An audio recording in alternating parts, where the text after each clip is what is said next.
Second date update. Today's second date update is going to be different than one we've ever done before. What's that? How so? The email that actually came in from the dude that wants us to do a second date update for him actually said, I kind of need a second date update. Kinda. Sorta. It's on the fence about it, 50-50. His dilemma is awesome. Robert met a girl named Kate. Okay. They had a one-night stand, as sometimes people do. Yeah, that's nothing new for a second date update. Robert didn't want to see Kate again, Okay. but he's on the phone with us right now for a second date update. To call Why? Kate? He wants us to call her Yeah. because after they had a one-night stand, she was texting him. He stopped responding to her, blew her off, right? Okay. Sometimes that happens. Yeah. Then Robert realized something about Kate.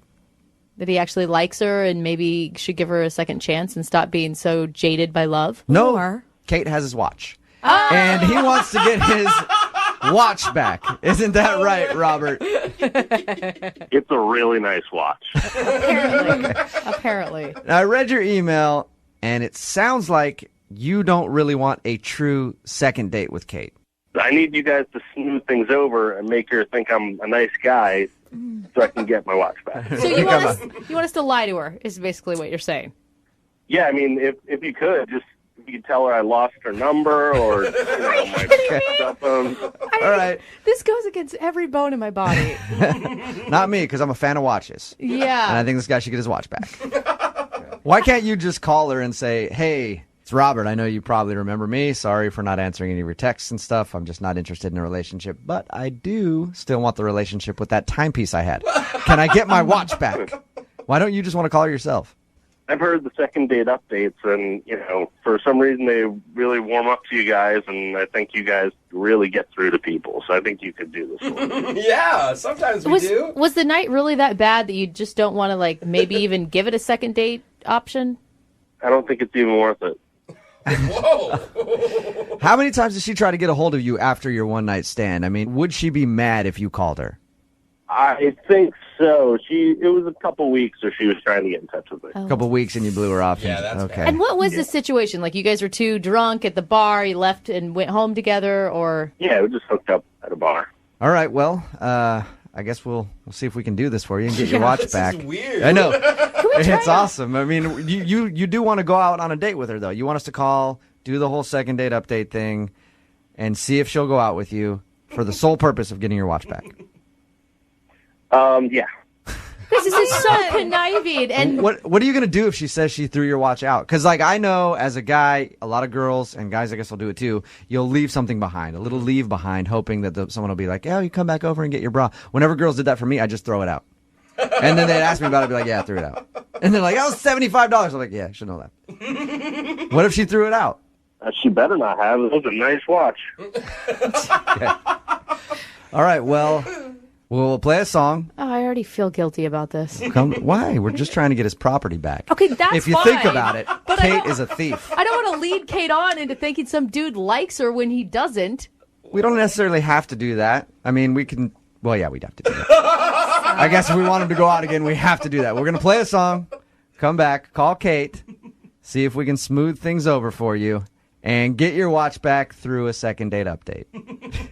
Okay? That would be awesome. All right. And this may spawn a new segment for us, too. Brooke and Jubal's Lost and Found. Yeah. Where, hey, what'd you lose? We'll call the restaurant and see if we can get it back for you. Moving 92.5. Brooke and Jubal in the mornings. Second date update. Second date updates used to be if you went out on a date, you liked the person, they didn't call you back, you email us, we'll call them and find out why. It's evolved. Now it's you went out on a date, left your stuff at somebody's house after a one-night stand and then blew them off, want your watch back, email us. We'll see if we can get your property. That's so messed up. Robert is on the phone with us right now. Robert is about to have us call Kate. Robert hooked up with Kate one evening, had a one-night stand, blew her off because he wasn't into her. How long was she texting you, Robert, after you guys hooked up? For about 3 weeks. For about 3 weeks she was texting him, and Robert did not want anything to do with her until he realized, wait a minute, she has my watch. Oh, goodness. Now he wants us to call her, smooth things over, see if we can get them to reconnect so that he can get his watch. Why? Robert, can I ask you, did you lead her along, string her along, make her lots of promises after you slept together? I told her I would call her, but I didn't do that. And what's so bad about Kate? Because you liked her enough to sleep with her. Yeah, but he's a guy. Guys like women enough to sleep I mean, with them. there's Like, gotta be- yeah, you're never like, oh my God, I shouldn't do this. I don't feel an emotional connection. It's just like, yeah, She has boobs. yeah, we do this, and then tomorrow you go, oh, I don't like her too much. Yeah, she's just one of those types of girls you just hook up with, you know?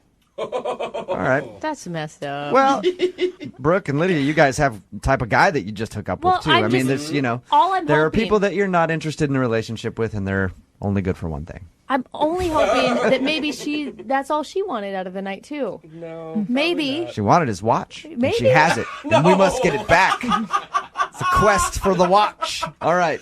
Radio repo. Here we go. We're going to call her and get your watch back, okay?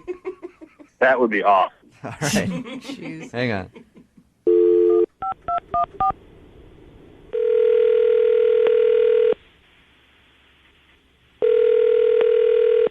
Hello?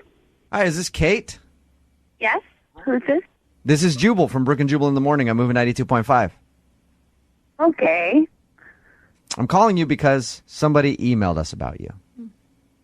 Oh, yeah? Mm-hmm. One of our listeners went out with you recently. And the weird thing is, you didn't blow him off. He actually lost your number and hasn't been able to get a hold of you. So he asked us if we could track you down. He gave us, like, your information. We looked you up on Facebook, and we asked around and got your phone number. And now I'm on the line with you. Huh. What's his name? His name is Robert. Do you remember Robert? Yeah. I sent him, like, a ton of texts with no response. I don't know. And he lost my number? Yep. Is that even a thing anymore? Yeah, exactly, Kate. Maybe you were dialing the wrong number. So I'm excited to be able to give you a call and say that Robert would love to see you again. Yeah, I'm a little skeptical just because, I mean, I really liked him. We had an awesome time together, and after not hearing from him for a while, I figured he just was, blowing me off. Did he seem like that type of guy that would maybe just, sleep with you one night and then never call you again? I mean, I didn't think he was, but we met under that normal kind of circumstance where they might just never talk to you again, and so I just kind of, after a while, I just kind of accepted it. And Yeah, no, that's not it at all. No, Robert- Yeah, but that's, Robert told us all about you. He said that was a wonderful night. It was magical. You were a gentle lover. okay, he did not say that. He didn't say that. That is a little bit. I gotta put my foot down somewhere. I added that part myself. But he told us nice things about you and said he wants to see you again. Would you be down to go out with Robert again? I mean, I know you only had the one night that you hung out. yeah, I'd like to. I feel so stupid now because I thought I told all my friends that he was like an ass, and that. Oh, you guys. Now I feel like such a jerk. Total miscommunication. Hey, we worked it out. But that's cool, though. At least, you know what? Why don't we then just connect you guys right now? No. Robert is on the other line. He's been listening to this whole conversation. Robert, say hi to Kate. Hey, Kate. Hi. So you lost my number? Yeah. I thought I had it in my phone, but it wasn't, something went wrong. I must have had the wrong number in my phone or something. You mentioned that you sent me some texts, but I didn't really get anything from you. That's awkward. Yeah, I hope you didn't. but I hope you didn't text anything crazy there, Kate, to the wrong Oh, number. no, it's just that I wanted to see him again, and I had a great time. Perfect. Oh, Then gosh. you guys can see each other again. Kate, do you want to go out with Robert again? And Robert, would you like to go out with Kate again? Yeah, sure. Yeah, I would definitely like to go out again. Perfect. That's awesome. Congratulations. Kate, I wanted to ask you something else before I send you guys out on your second date. Yeah? Robert mentioned that you have something of his. We probably don't need to. And I don't need to do that. I don't just mean his heart, Kate. He left his watch at your place. A watch? Yeah, did you find his watch? We could probably talk about all this on the second date. We don't really need to. I think we should talk about it now. Yeah, I found the watch.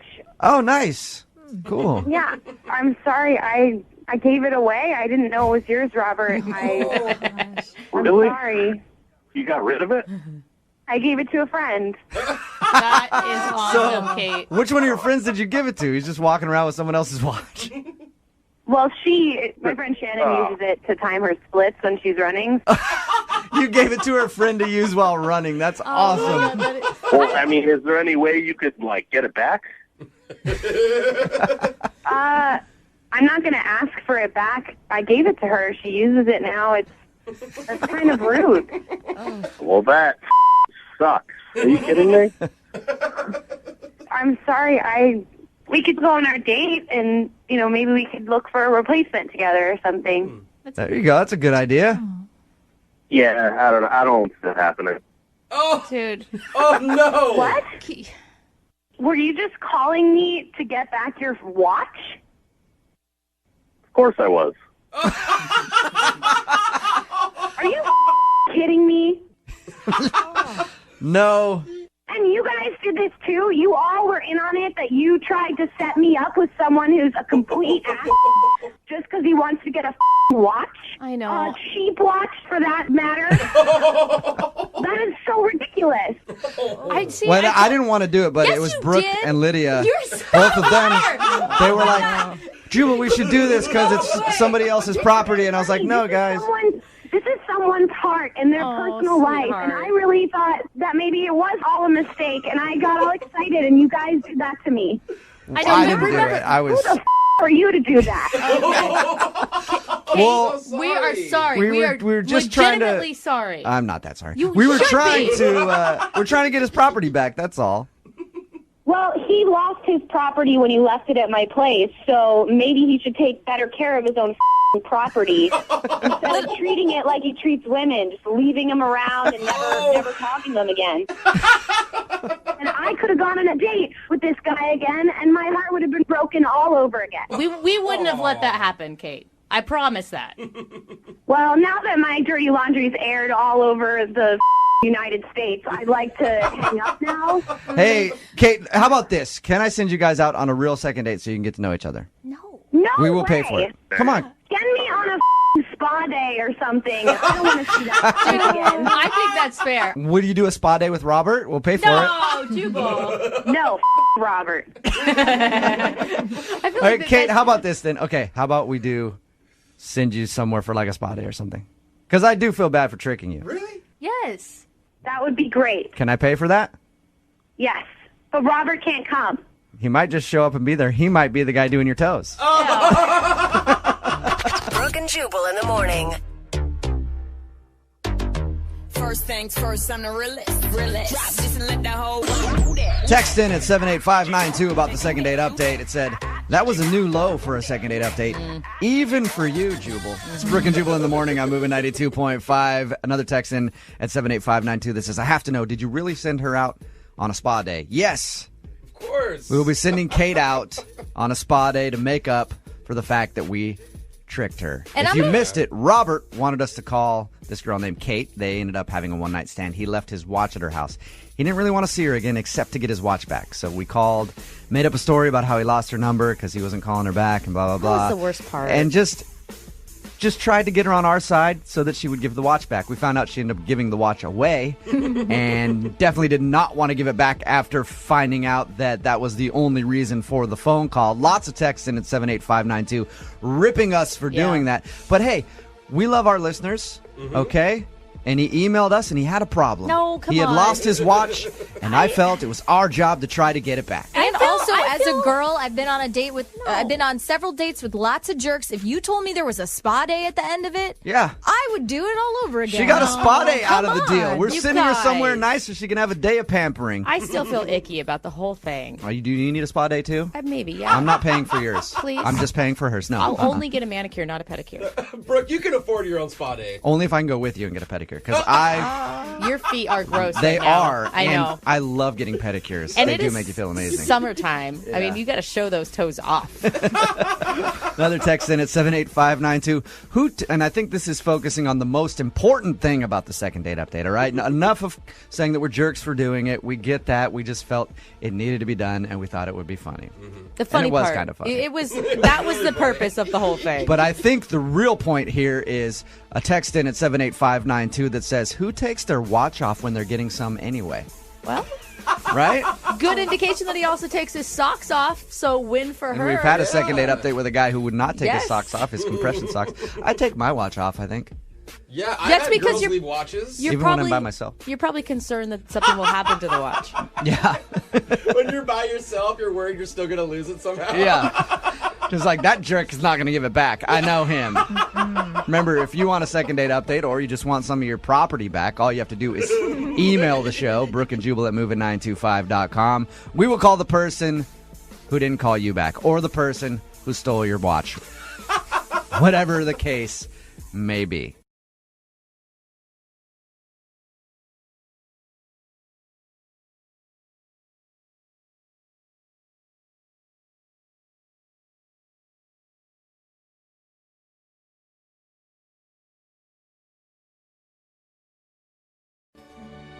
In the dating world, is it easier to meet someone at a wedding or is it harder?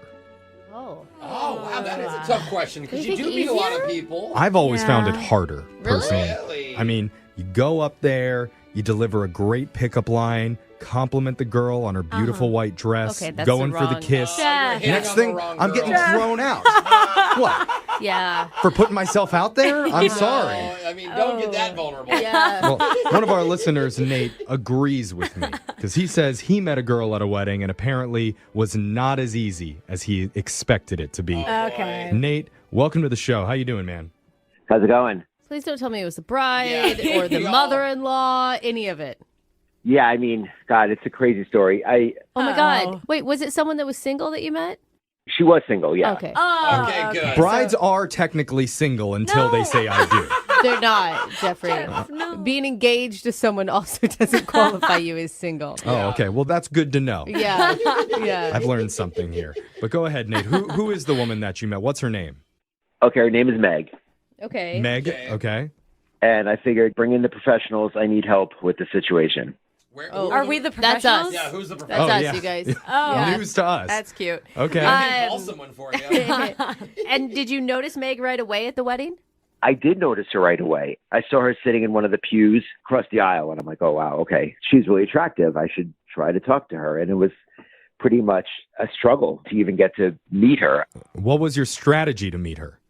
Well, I was like, oh, maybe we'll be at the same table. But of course we weren't. Oh, yeah. So I was actually trying to switch with somebody, like a single person at her table.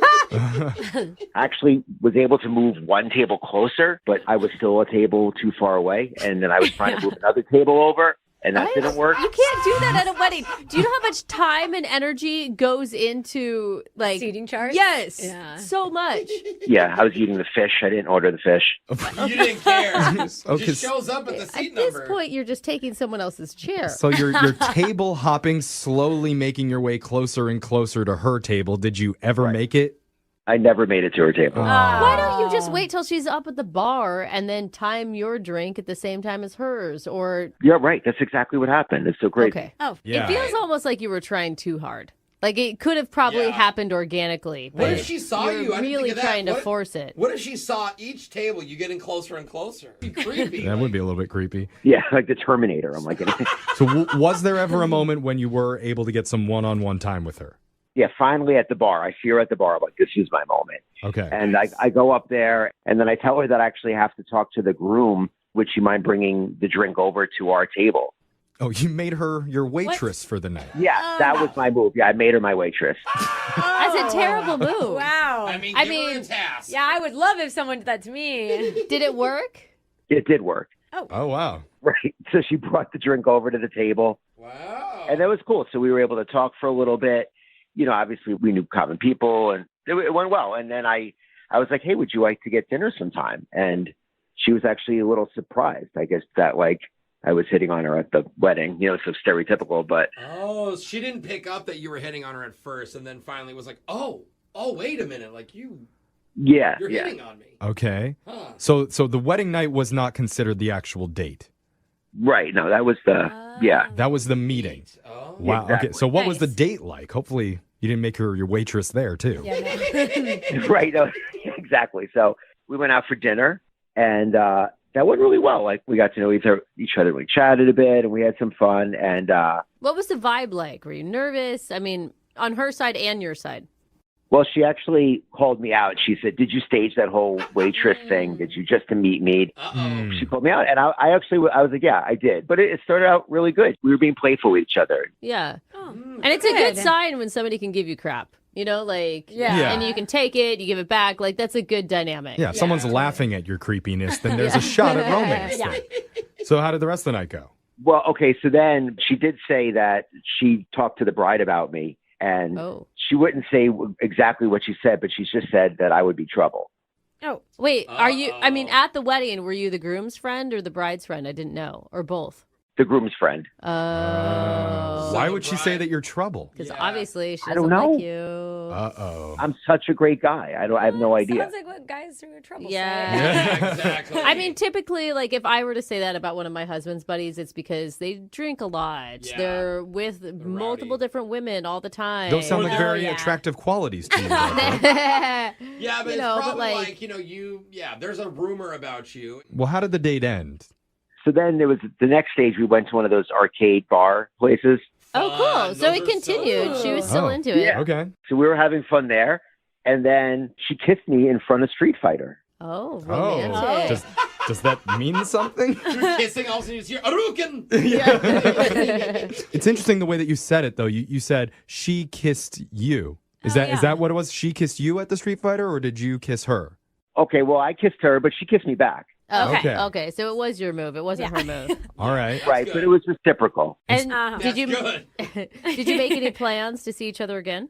We were just like, oh, we'll talk and we'll set up something. And then, of course, this is what I'm calling. I haven't heard from her since. She hasn't responded to any texts. I've texted her probably 3 or 4 times. Maybe she talked to the bride again. You should have kissed her in front of X-Men, bro. Yeah. Way better ambiance. That's a good point. Well, we'll find out what really happened. We're going to play a song. We'll come back. We'll call Meg for you, and we'll try and get you your second date, all right?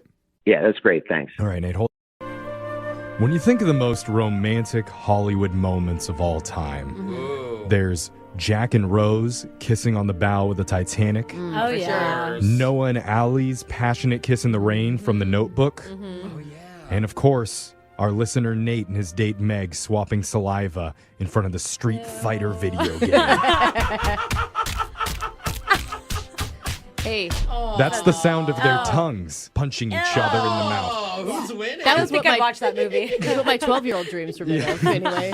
But one of our listeners, Nate, had a nice dinner date with a girl named Meg, followed by a little arcade action. But afterwards, she's been blowing him off, and he wants to know why. So, Nate, how you feeling before we call her? I'm feeling really good, honestly. I mean, I hate to say this, but I'm thinking she could be the one. Whoa. Is this because you met at a wedding? That was a lot. That's pretty quick. We just didn't get that sense from the, talking to you a second ago. No, I really love... Love her. Whoa, you just said it again. Dude. I mean, I love being with her. Oh, wow. Okay, that's good. Back it So up. now I'm starting to think the reason she's not calling you is maybe you came on too strong. Yeah. Look, I never say anything like that in front of her. I'm just feeling really positive. Okay. Wow. Okay, there's a lot riding on this now, so Yeah. don't screw it up. It makes me want to make out in front of a Street Fighter machine, though, if I'm going to get those types of feelings. That's what I'm worried. I need to bring a machine around with me. Okay. No, don't do that. That doesn't make sense. Yeah, not at all. It's getting I think, worse. we all need to stop talking and just call up Meg and figure out what's going on. You ready, man? I'm ready. Okay, here we go. I'm going to dial her number right now.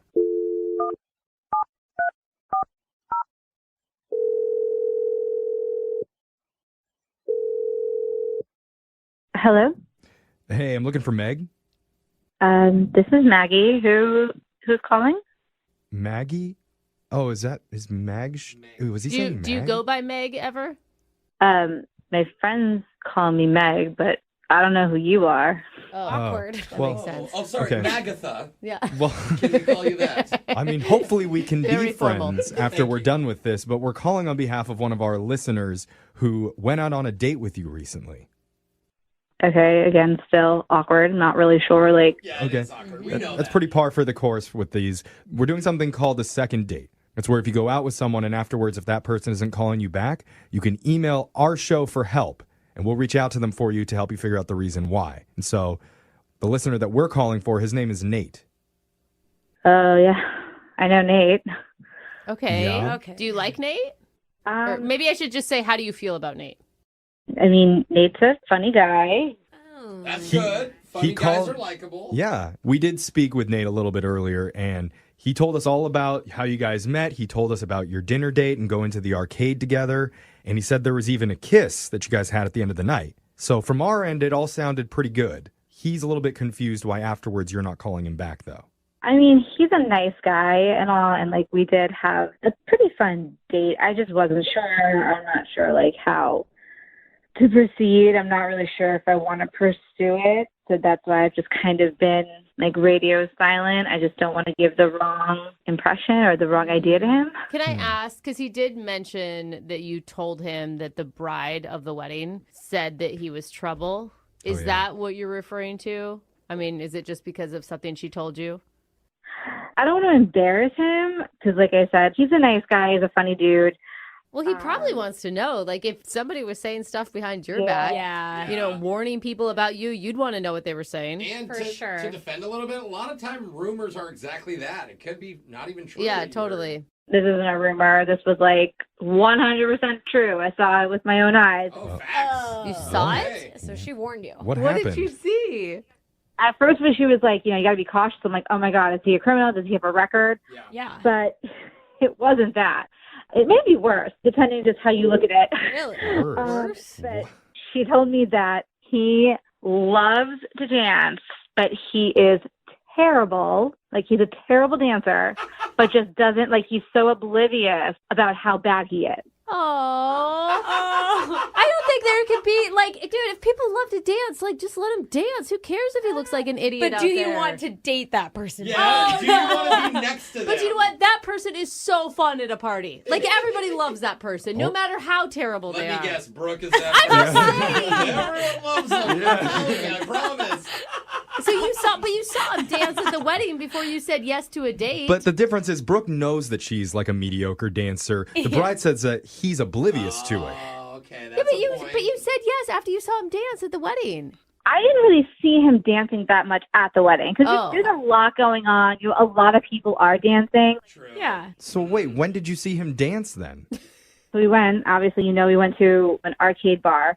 And, of course, they had Dance Dance Revolution. DDR! There we go. Dude. This is a whole new realm of dancing. This is next level. Yeah. But nobody looks good when they do DDR. No. They look like idiots. Even I mean, the it's just like pros. step, step, step, step, step. Oh, my God. Like, when he saw it, he was like a little kid in a candy store. He's like, oh, my God, oh, my God, oh, my God, we have to play, we have to play. So for the next, like, 20, 30 minutes, he is just, like, going to town. Oh, no. Was he so sweaty? He was like one of those sweaty DDR. He's holding onto the bar. It was just so bad. Like, he just kept getting these really low scores, and he's like, I don't understand what's happening. He's not even doing well. So wait, you just sat there and watched him do this for 20 to 30 minutes? Machine's like, low score. I felt like people are looking. I felt awkward. How do you tell someone, like, maybe we should stop? Like, at one point I went to the bar to replenish my drink. And he was like, oh, no, like, you go. You get yourself another drink. He's like, I don't want to lose my game. I don't want to lose. But he was already losing. There's like a bunch of kids in Okay. line, like, excuse me, sir. I can do better than that. Yeah, sir. I'll defend a bad dancer forever, but that, I mean, it's almost like borderline rude. Yeah, like, but- he's ignoring you for 30 minutes. I don't think he probably didn't even realize that he was totally. doing that. But I think maybe we could find out by asking him because, Meg, I need to tell you, or sorry, excuse me, Maggie. I know we're not friends yet. Maggie, I need to let you know. Well, now I feel like we are. Well, Nate's been on the other line listening, and he wants to talk to you. Oh. Oh, God. Yeah, I am on the other line. And I will say that you were getting some terrible scores yourself. Oh, wow. That's what you start with? Okay, why are you being defensive, dude? You don't need to come in like that. Because we ragged on his DDR skills. The claws are going to come out. That's it. I mean, God. I don't even take it that seriously. Like, I wasn't upset about getting low scores. Like, you were devastated that you were getting low scores on Dance Dance Revolution. Like, there's a big difference. I don't know. I mean, you're acting like you should be on Dancing with the Stars or something, and that's not the case. I'm not. I mean- I don't. No, she's I'm not. I don't think I should be on Dancing with the Stars. I'm not think you saying think I'm that. a great dancer. Oh my god. I don't even think that matters. I think what matters is you were more concentrated on this game for a half an hour than your date. You sent her to the bar by yourself to get her own drink. I don't think it did. Let's set the record straight. I am a great dancer. All right. Oh, okay. Your score on the game would beg to differ. But That game was a pile of Okay. look, then why are you sitting there 30 playing minutes it for on half it. an hour? One of the sensors is broken. Okay. Oh, okay. Okay. I think we're learning a lot more about I'm gonna you. tell you something. It definitely wasn't broken because the person who went right before him before this whole thing started got a really high score. Oh. It's because he works there. Okay, he's on there all the time. He knows the sensor's not working right. He knows how to use it. Oh, okay. I think we're missing the point of this call. I thought you wanted to go out with her again. Remember how much you like her? You Tell really that. like her. Yes. Yeah. Well, and now she doesn't seem to like my dancing. I mean, now what? And it's not even just about the dancing anymore. It's just about the delusion right now that I'm listening to. Okay, but The delusion. I'm a great dancer. There's nothing delusional about that. so to be clear, if he had scored higher on the Dance Dance Revolution game, then you would be interested. I don't think any score would really impress me. I mean, the fact of the matter is I was pretty much ignored for such a good amount of time. I just really don't understand how you could ignore your date to just try to get the highest score possible and not realize when you're constantly failing. You know how angry I am right now? I'm going to send videos of me dancing so you can see how good of a dancer I am. Okay? Yeah. I'm going to block your number right now. Stop, you guys, Send them to stop. us. I want to see them. Listen, I and do don't too. take so much offense. Dancing's like art. It's in the eye of the beholder. No. Look, man, if I was you, I would not listen to Brooke. She's a really, really bad dancer. I would just stop the dancing altogether and dancer. focus on the relationship. If you guys have a connection, that's what we Yes. need to be focusing on. There is no relationship. There's no connection. There's nothing I'm done. I just... Well, hold on. But before you're done, I do need to ask you if you would like to go out on another date with Nate. No. We'll pay for No. it. No Terribly dancing. timed. There won't be any dancing. I don't think anything can stop Nate You from can't dancing. guarantee that. Yeah. Exactly. Who knows? He could take me to a restaurant, and next thing I know, there's a dance floor opening up. Oh, no. You would be so lucky if a dance floor opened up in the middle of a restaurant and we were there. Oh, it would be a sign I from need God. to see you dance. Yeah, Nate, you will find your dancing partner. I just don't think it's Maggie. I have to say, you guys really blew it for me. You know? What? Whoa, Honest? Hold on. I'm the one that was fighting for you, dude. Yeah. We're the professionals. Yeah, we're the professionals at blowing it. No. That's why maybe we should rename this segment Blowing It with Brooke and Jeffrey. Hey, I That like is, that. it will get a lot of Google clicks. Okay, good. Yeah. So text in to 78592. If you have a promising love interest, call us and we'll find a way to blow it for you.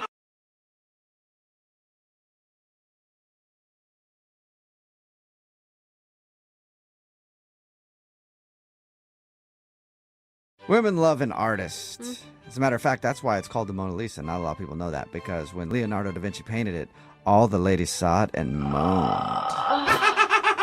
Little known art fact. Oh, and thank you for our art education this morning. sounds like we have a modern day Da Vinci on the phone with us. His name is Nathan. And I say that because Nathan apparently took the girl he wants to call today to a painting class. Oh, and fun. Nathan, did she moan? A little. What? Nice. Come on, Right. Nathan. Not Yeah. right off the top, all right? Listen, we got to work up to that kind of information. I mean, I'm a good artist. What can I say? Yeah. Attaboy. Yeah. Before you tell us about the date, first of all, what's her name? Her name is Madeline. Madeline. All right. And how did you meet Madeline? We met online. Okay. Cool. And Yeah. what stood out about her? I gotta say, she just kind of had these eyes, these nurturing eyes that kind of resonated with me. And Okay. Good. I'm glad you described the eyes. I thought you were just going to leave it at she had these eyes. And I was like, whoa. You don't have very high standards, do you, Nathan? no, it did. It was really her eyes, and they stuck out to me. Okay. Okay. I mean, is that how you opened with her, like with a compliment about her eyes? I did. I mean, Good. It worked. Okay. Yeah. So, other than you hitting her up online about her eyes, obviously you guys went out. Otherwise, you wouldn't be on the phone for a second date. Tell us about your date. well, I don't know. I thought it was something that we could talk and be interactive, so we did an art class with like wine and yeah. And had you ever done one of those painting classes before? I had once before. Okay. Yeah, not as a date. Well, how'd it go as a date, other than just painting with your bros? I mean, I thought pretty well. Was there like a moment that sticks out about the date, whether that's good or bad? Yeah, she liked my work, and she nudged me, and she was like, "You're like a modern Bob Ross," and I was like, All right, I'll take that. Yeah, because there is nothing sexier than Bob Ross. No. For real. Those happy little clouds. They are very happy. Is that all you did then? Went painting? No. We went to go to my apartment to actually hang it up. Oh, that is a That's cool. smooth transition. Was that your idea or hers? Because that's a pretty slick line. You know, I said that I would like to hang it up, and she said, well, let's go hang it up at yours. She volunteered to come with me. Okay. Cool. All Okay. right. And who held the nail? She did. All right. Nice you touched your nail, bro. Yeah. What happened back at the apartment? Was it on? I made her tea, just like very relaxed, chill, and it was all good. We hung up the piece of work, and... Was that the only nailing that happened? I know, like, get to the juicy part. Regrettably, first date, I didn't want to go too far, gentlemen. Okay. But after we hung it up, it was kind of weird, frankly. She told me she had to go meet her maintenance guy at her apartment. What? Okay, that's Like a weird excuse to leave unless she had an appointment and knew about it earlier. But you think she would have told you that? I don't know. I thought that was really weird because usually maintenance guys have keys to the building, and I don't know. I thought that was really weird. Was this like a Friday night? Was it late? It was Friday. It wasn't crazy late. It was like 10:30, 11. Well, 10:30 or 11, yeah, guy. that is kind of late. I mean, maybe, but I don't know. We were having a good time. It just seemed out of the blue. So that was it. She left to go meet her maintenance guy. And did you get a kiss or a hug or anything like that? Yeah, I gave her a hug, and it didn't feel like, she didn't pull away or anything. It felt nice. That's good. And then she left. Why do I picture her using maintenance guy in quotes, like air quotes around it when she told you? Whoa, like she's running off to the next guy or something? I don't know. Or something else. Yeah. Something other than you. Wow. Anything other than you is what it sounds like. Have you talked to her since she left? I haven't heard from her at all, no text, call, in about 4 days. And you've tried to get a hold of her? I've definitely tried to get a hold of her. So it seems like an excuse then. What do you think could have gone wrong? Well, the only thing is, I like really strong teas, and I do, teas can have effect. And my experience, girls don't love, using the bathroom. So maybe that was just her quick idea to get out and Because of the go home and cheese? use the bath. Well, I mean, there are some teas that, do a number on your system. Oh, teas. And I couldn't tell if you were saying teas or cheese. Both can cause Teas, problems. Yeah, exactly. Yeah. So you're thinking maybe you gave her tea and it had a laxative effect and she's embarrassed now? Yes. Okay. All right, well, All right. we'll play a song and then come back and call her and see if that is the reason she's not calling you back, all right? All right, that'd be awesome. Okay, hang on. We'll get your second date right after this. Right in the middle of a second date, and if you're just joining us, Nathan is on the phone, and he wants to call a girl named Madeline. They went out to an art class together and actually went back to his place to hang up the art, and that ends up being all that happened. They literally hung up the art. She had some tea, and then she made probably one of the lamest excuses to get out of a date that we've heard in second date history. So congratulations, Nathan. You have now made the record books and getting blown off in the worst way possible. Wow. Yeah, I don't know if that's a good thing. Yeah, maybe not. That's an honor. She told Nathan she had to leave at like 10 or 11 o'clock on a Friday night because she had to let a maintenance guy into the building. Even she in her head was like, really? A maintenance guy? That's all I Yeah. could think of? And now Nathan is not getting a call back. All right, Nathan, we're going to try to get her on the phone. Are you ready? I am ready. All right. Be prepared, Nathan, because I have a feeling you did something really wrong that you're very clueless about. All right, well, let's find out. Okay, all right, here we go. I'm going to dial her phone number right now.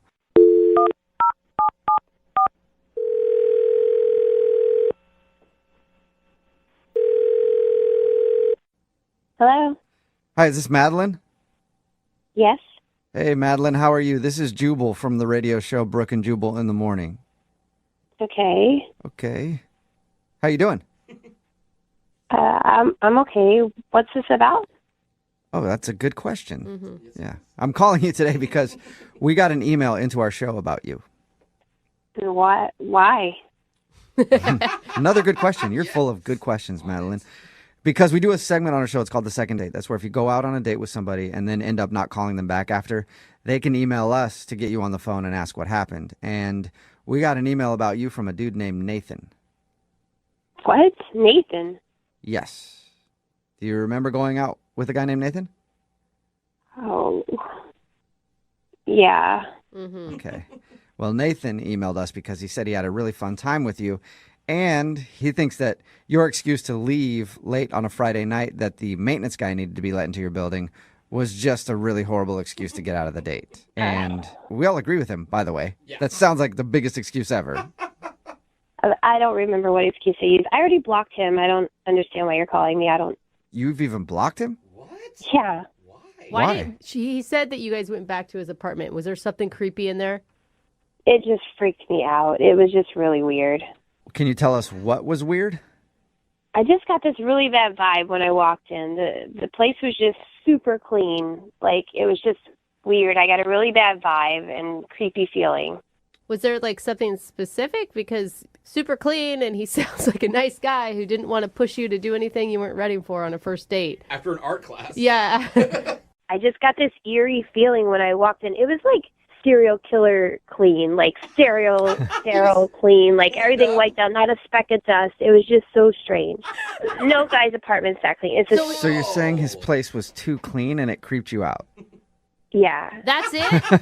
He had a clean place and that's why... No, you got to understand, though, it wasn't just clean. Like, it was like a team of people came and wiped this place clean of fingerprints.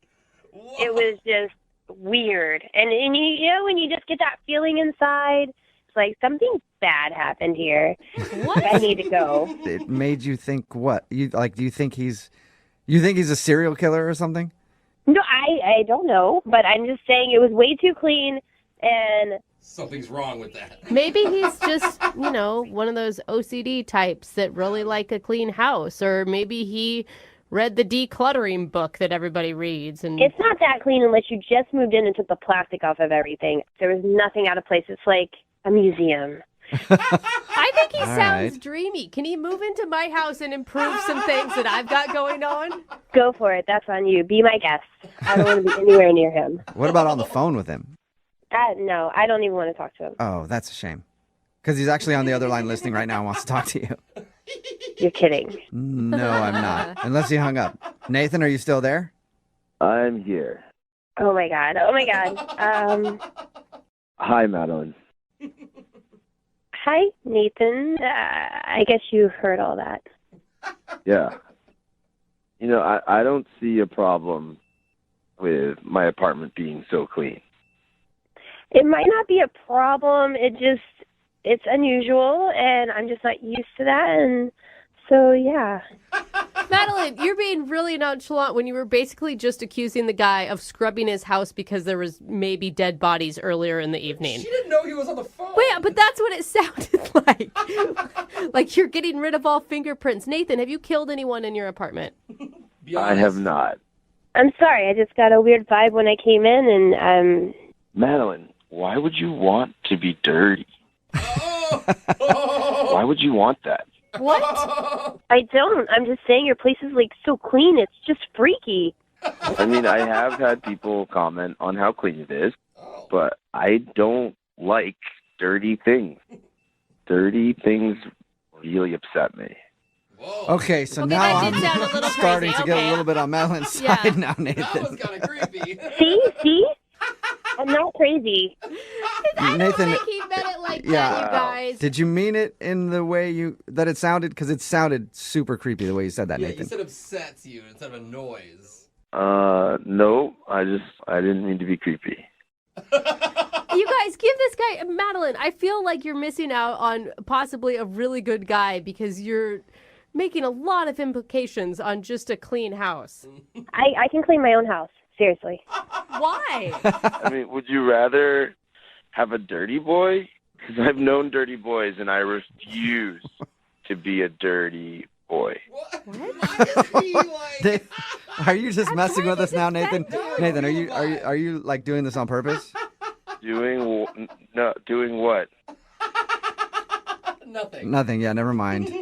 I mean, I've told you, if dirt is bad, it's the enemy. And if I see dirt, I will get rid of it. I like a clean apartment. Get rid of it? See, guys, what happens if I come in and my shoes are a little dirty or something like that? Like if we did... There will be no dirty shoes in my apartment. Oh, okay. Because I would ask you to take them off. I just don't like dirty things. Okay. But Nathan, what happens if we're eating and I drop something or spill something or make a mess? Then what? Then we'll clean it up right away. Okay. Are you going to get angry at me? I do not get angry. I just clean the dirt. This is so strange. Yeah. Huh. Yeah, I mean, Nathan, you're obviously passionate about cleaning. Very. Madeline, listen, if you come over again, I will show you that we can make something dirty together, and then I will clean it up. Okay. Sounds like a great second. Yeah, it does. On that note, I'm just going to ask you, Madeline, would you like to go out with Nathan on a second date? We will pay for it, even if it's cleaning supplies. As tempting as that is, I'm okay to not go. Yeah. You sure? I feel like trusting your gut may not be a bad choice for you. Well, Madeline, I'm really bummed that you'd rather date a dirty boy than me. You're making a mistake. Stop saying dirty boy. All right, Madeline, so take care, because the dirty will be judged. Goodbye. Oh my God. Okay, I think you need to do more than just block him. Madeline, are you still there? I'm a little freaked out and scared. I got rid of him with the blocking, and here you guys opened that back up like freaking Pandora's box. He doesn't know anything about you other than your phone numbers and stuff, right? Yeah, he doesn't know anything. He probably doesn't even know my last name. I blocked him on everything. Okay, good. That's All right. safe. Yeah, you are safe. And I feel sorry for all the dirty boys out there right now because Nathan sounds like he might be fired up to do some cleaning tonight. I hope not. After reading the email that we got in for today's second date, there's like a number of options as to why this dude's not getting a call back. Wow. This date, unless maybe I'm reading it wrong, but it sounds terrible. Like if I were a woman on this date, horrible. Maybe if I was a dude, I don't know. But Neil is on the phone. And Neil, tell us about your terrible date. Oh, wait a minute. It wasn't that bad. Really? Are you sure? Because reading your email, I was like, ow, ooh. And then that happened? What? Damn. I am so curious how Neil could think that this is okay and you think it's horrible. Yeah. Neil, first of all, tell us about the girl you want to call today. What's her name? Her name is Andrea. And how'd you meet Andrea? We met on an online dating service. Okay. Oh, well, very formal name for it, sir. Yes. Oh, well, I guess so. And what did you like about her? I thought she was cute. She seemed really nice, and I liked her profile, and so we chatted on the phone a little bit. Oh, on the phone, actually. What? Wait, like voices? I know. Can you believe it? I actually talked to a human being on the phone. Weird. I'm shocked right now. Time travel. No wonder she's not calling you back, you weirdo. Yeah, it's like you're dating back in the 60s Yeah. or something. What's wrong with you? I thought it was the right thing to do. Maybe, Actually- I don't know. As much as we're making fun of you, Neil, I actually think that it's a really nice move. Mm-hmm. Oh, thank you. Yeah, it shows that you're actually interested, and I assume you guys had a good conversation since you went out on a date after it. Yeah, we had a nice chat and conversation, so I took her to a concert. Okay. Oh, fun. That's cool. Like a big concert or? No, it wasn't like the Rolling Stones. It was like a cover band kind of thing that played all kinds of party music, I guess. That's so fun. All right. Cover band, okay. And what was it like the first time you guys met in person? It was great. She was cute. We seemed to get along, and she gave me a hug, like, hi, how are you? And I said, oh, this is going to be nice. Okay, what's the awful part, though? Because Jubal painted it as this horrible evening. And over. Like, Yeah. ugh, ouch, ooh. Well, first thing she did, she was talking about my profile picture and how, I had facial hair, but I shaved because, I figured, let me, I'm going on a date. Let me shave up. So maybe that freaked her out or something. Or, made her Yeah. feel weird. You show up and you're a different person. A lot of times that will scare people. How different did you look, Neil? I guess I had like a kind of a full goatee, and then I kind of shaved it all off. Wow. She was willing to go out with you and had a goatee. You must have a lot of game on the phone. That's what I'm thinking, Jubal. I think, if anything, she'd be thankful that thing was gone. Tell us about the concert, because the details that you put in your email, like I said, it sounds like it didn't go very smoothly. Well, we were dancing, having a good time, but just out of nowhere, she started talking about, comedy, and she started saying how much she likes Kevin Hart as a comedian. Oh, Okay. Yeah. Lots of people. I hate Kevin Hart. What? Who hates Kevin Hart? I thought everyone loves Kevin Hart. Neil does not like Kevin Hart. Number one, he's overrated. Eddie Murphy, Richard Pryor, hello, been there, done that. Okay. Okay. Those are the legends. And he's like 2'4". I mean, come on. All right. And he's so short. he's short You and you don't find like him because he's short. unfunny. So, I told her, look, Kevin Hart's not funny. And she just started like arguing back and forth how brilliant he is. And I just looked at her and said, he's just not funny. That's always good to start an argument with your date. She brought it up, and I just told her the truth. I mean, the truth hurts. You can't hold back for a second if you're on a first date and just go, yeah, okay, cool. Look, what was I going to do? I can't lie to her. I don't want to start off the date relationship by lying. What if she brought home a bunch of Kevin Hart videos on our second date? Oh, my God. Yeah, What? I Oh know, my God. right? Why would you do that? There's like a lot of facts, including his paycheck, that back up that he's funny. And two, why even argue about it? Just say, oh, he's not my favorite and move on. Maybe I should have did that, but, by the way, just because you get paid a lot of money doesn't mean you're funny. Well, I mean, I never walked into a bank and got laughs. Yeah. What happened after you guys argued about Kevin Hart? Well, then we, of course, a couple of good tunes came on, and we started dancing. And I actually had this full beer, and I kind of, spilled it on her. Yeah, that's the best way to describe it. How much of the beer did you spill on her? I think the lady behind me bumped me, but I guess like more than half the mug fell into her, kind of hit her on her jeans and on her sweater and stuff. Oh, that sucks, So you man. argued about Kevin Hart, and then you dumped a beer on her, is what it sounds like. Did you apologize? Of course I did. I was like, oh my God, I'm so sorry. I'm so Okay. sorry. But, Okay, that's Well, I will say that one's an accident. I mean, it sucks, but it's an accident. if Kevin Hart did it, I'm sure she wouldn't have mind. Yeah. That guy can do Kevin anything, Hart. right? Been the funniest beer spill Yeah, ever. it would have been funny, like slapstick. So after you argued with her and then spilt a drink on her, how did you guys end things? Well, I thought we recovered from that, and then she just said, you know what, I got to go, and she left. Oh, yeah, you didn't recover from that Yeah, then. no. Not at all. No hug Yeah. or kiss? No, but I did text her. I just said, sorry about the beer. Didn't mean to do that. Though we made a connection. But also that, Kevin Hart, still not funny. Wait, like you didn't give it up? You even put it in writing form about Kevin Hart? Look, if she was a good sport and was into me, she would have thought that was funny. That was the Yeah. Remember, And it she doesn't- doesn't know funny because she likes Kevin Hart. That's so a good point. It doesn't sound like she thought it was funny because she's not calling you back, and she also left in the middle of your date. Well, look, even though it didn't end well, I still want another chance. She was cute, she was nice, and I know we made a connection, Okay. even though we had some differences. All right. Well, we'll play a song, come back, and then call her and get your second date, all right? All right. All right, man. Hang on.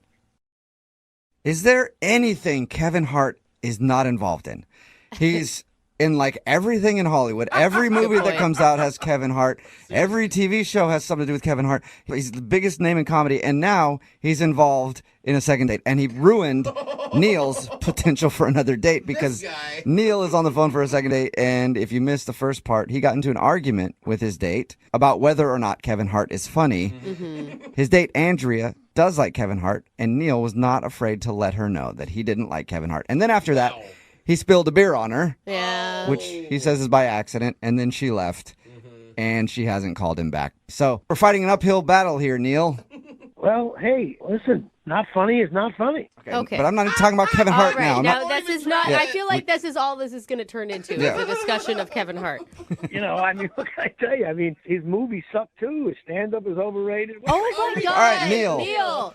We need to focus on trying to get you another date. So we need to drop Kevin Hart for a little while and talk about Andrea and call her. Wow, that's the best thing I heard all day. All right. Okay. And, Neil, can I ask you though? I mean, bigger picture. If you guys have two very different, sets of humor, do you think that this is going to be able to work out? Hey, look, it's good to have differences, If people are the same and they fall in love, that would be kind of a boring relationship, Yeah. I mean, look, my parents have been married forever, and they argue all the time. Spices it up a little bit. Yeah. Okay, so I guess that's what that's you're the looking for. I secret see. to a long relationship. Yeah. So. Correct, huh? Well, I'm just saying, that's what kind of thing I'm looking for. All right. And you Well- found it. You found it in her. We'll call Andrea right now and see if she's ready to argue with you on another date. Okay, Neil? Okay. Okay, here we go.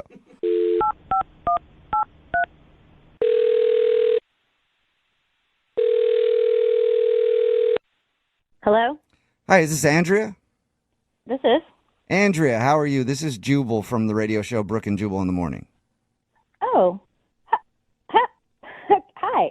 Hi. What was that sound you made? That was her surprise sound. I think. Almost like a hiccup. Yeah. Yeah, you got the hiccups? No, that was just my surprise sound. Oh, okay. Any idea why we're calling you? I hope I won something. No, you don't listen to the show very much. We never call people to give them anything. Oh, you don't? Yeah, you don't listen to the show very much, do you? The reason why we're calling is because somebody emailed us about you for a second date. Oh, my God. Yeah. Yeah. So I guess you could be winning another date. I don't know. Oh, boy. You've been on many dates recently? It sounds like she's been on many bad dates recently with the oh boy answer. I have been on a date, recently. And how did it go? It wasn't the best. Okay. I think we're talking about the same date. Yeah, I think we might be talking about the same like guy. His name's Neil. Yeah. That's his name. The one. And Neil, not a Kevin Hart fan, is he? No, it's not Kevin Hart fan. What can I say? It was just not the best matchup there on the online dating. Was it the Kevin Hart argument? Or, I mean, not necessarily that he didn't like Kevin Hart, but the fact that he wouldn't let it go? No. That had really, that was sort of uncalled for, but it wasn't, it was not the thing. Oh, really? No. The biggest thing was that he just didn't really look like his profile picture. Oh, he told us that too. He told us that. about He that did part. tell us that. He said that he used to have a goatee. By the way, props to you for giving a guy with a goatee a shot. But he had it shaved by the time he met you. He looks about 15 or 20 years younger in his profile picture than he did when we met. Did you say 15 or 20? Years? At least. I don't know. It was it must have been just a really, really old picture because I mean... So what were you thinking when you saw him and he was so much older? Were you like, oh man, this guy might break a hip while we're at this concert? Yeah, no. It was. I mean, it was a little shock. I mean, he wasn't like crotchety or anything, but. How old do you think he is? Well, I'm not exactly sure, but he did give me a hint when he spilled his beer on me. What? Was it Parkinson's setting in or something? I mean, how did he give you a hint that he was old? That's so messed up, Jubal. I mean, I just confused how that would be a hint. What did he do? The cover band was playing kind of a wide range of music, and all of a sudden they start playing Huey Lewis and the News, and he just jumps up and down his beer goes everywhere. He's like, I haven't heard this since college, and I'm like, oh my God, I wasn't even born. Oh my God. Since college. Yes. I mean, isn't that the 80s? That's the 80s. I think so. I don't know. So how old is I can't even think of what that song would be. Do you know what song it was? It was Hip to Be Square. Oh my God, that's super old. Something like that. I don't. Oh my God. I don't even You know guys that. can talk more about it. I'm gonna Google it real quick to see when that song came out. Yeah. So if you had to give him a number, how old do you think he is? Actually, you know what, Andrea? Let's just ask him because he's on the other line listening and wants to talk to you. What? Yep. Neil. Hey. Neil. Hey, Andrea, when's the last time you looked at your profile picture? Whoa! Coming in hot. Yeah, what is that? Neil. Holy crap.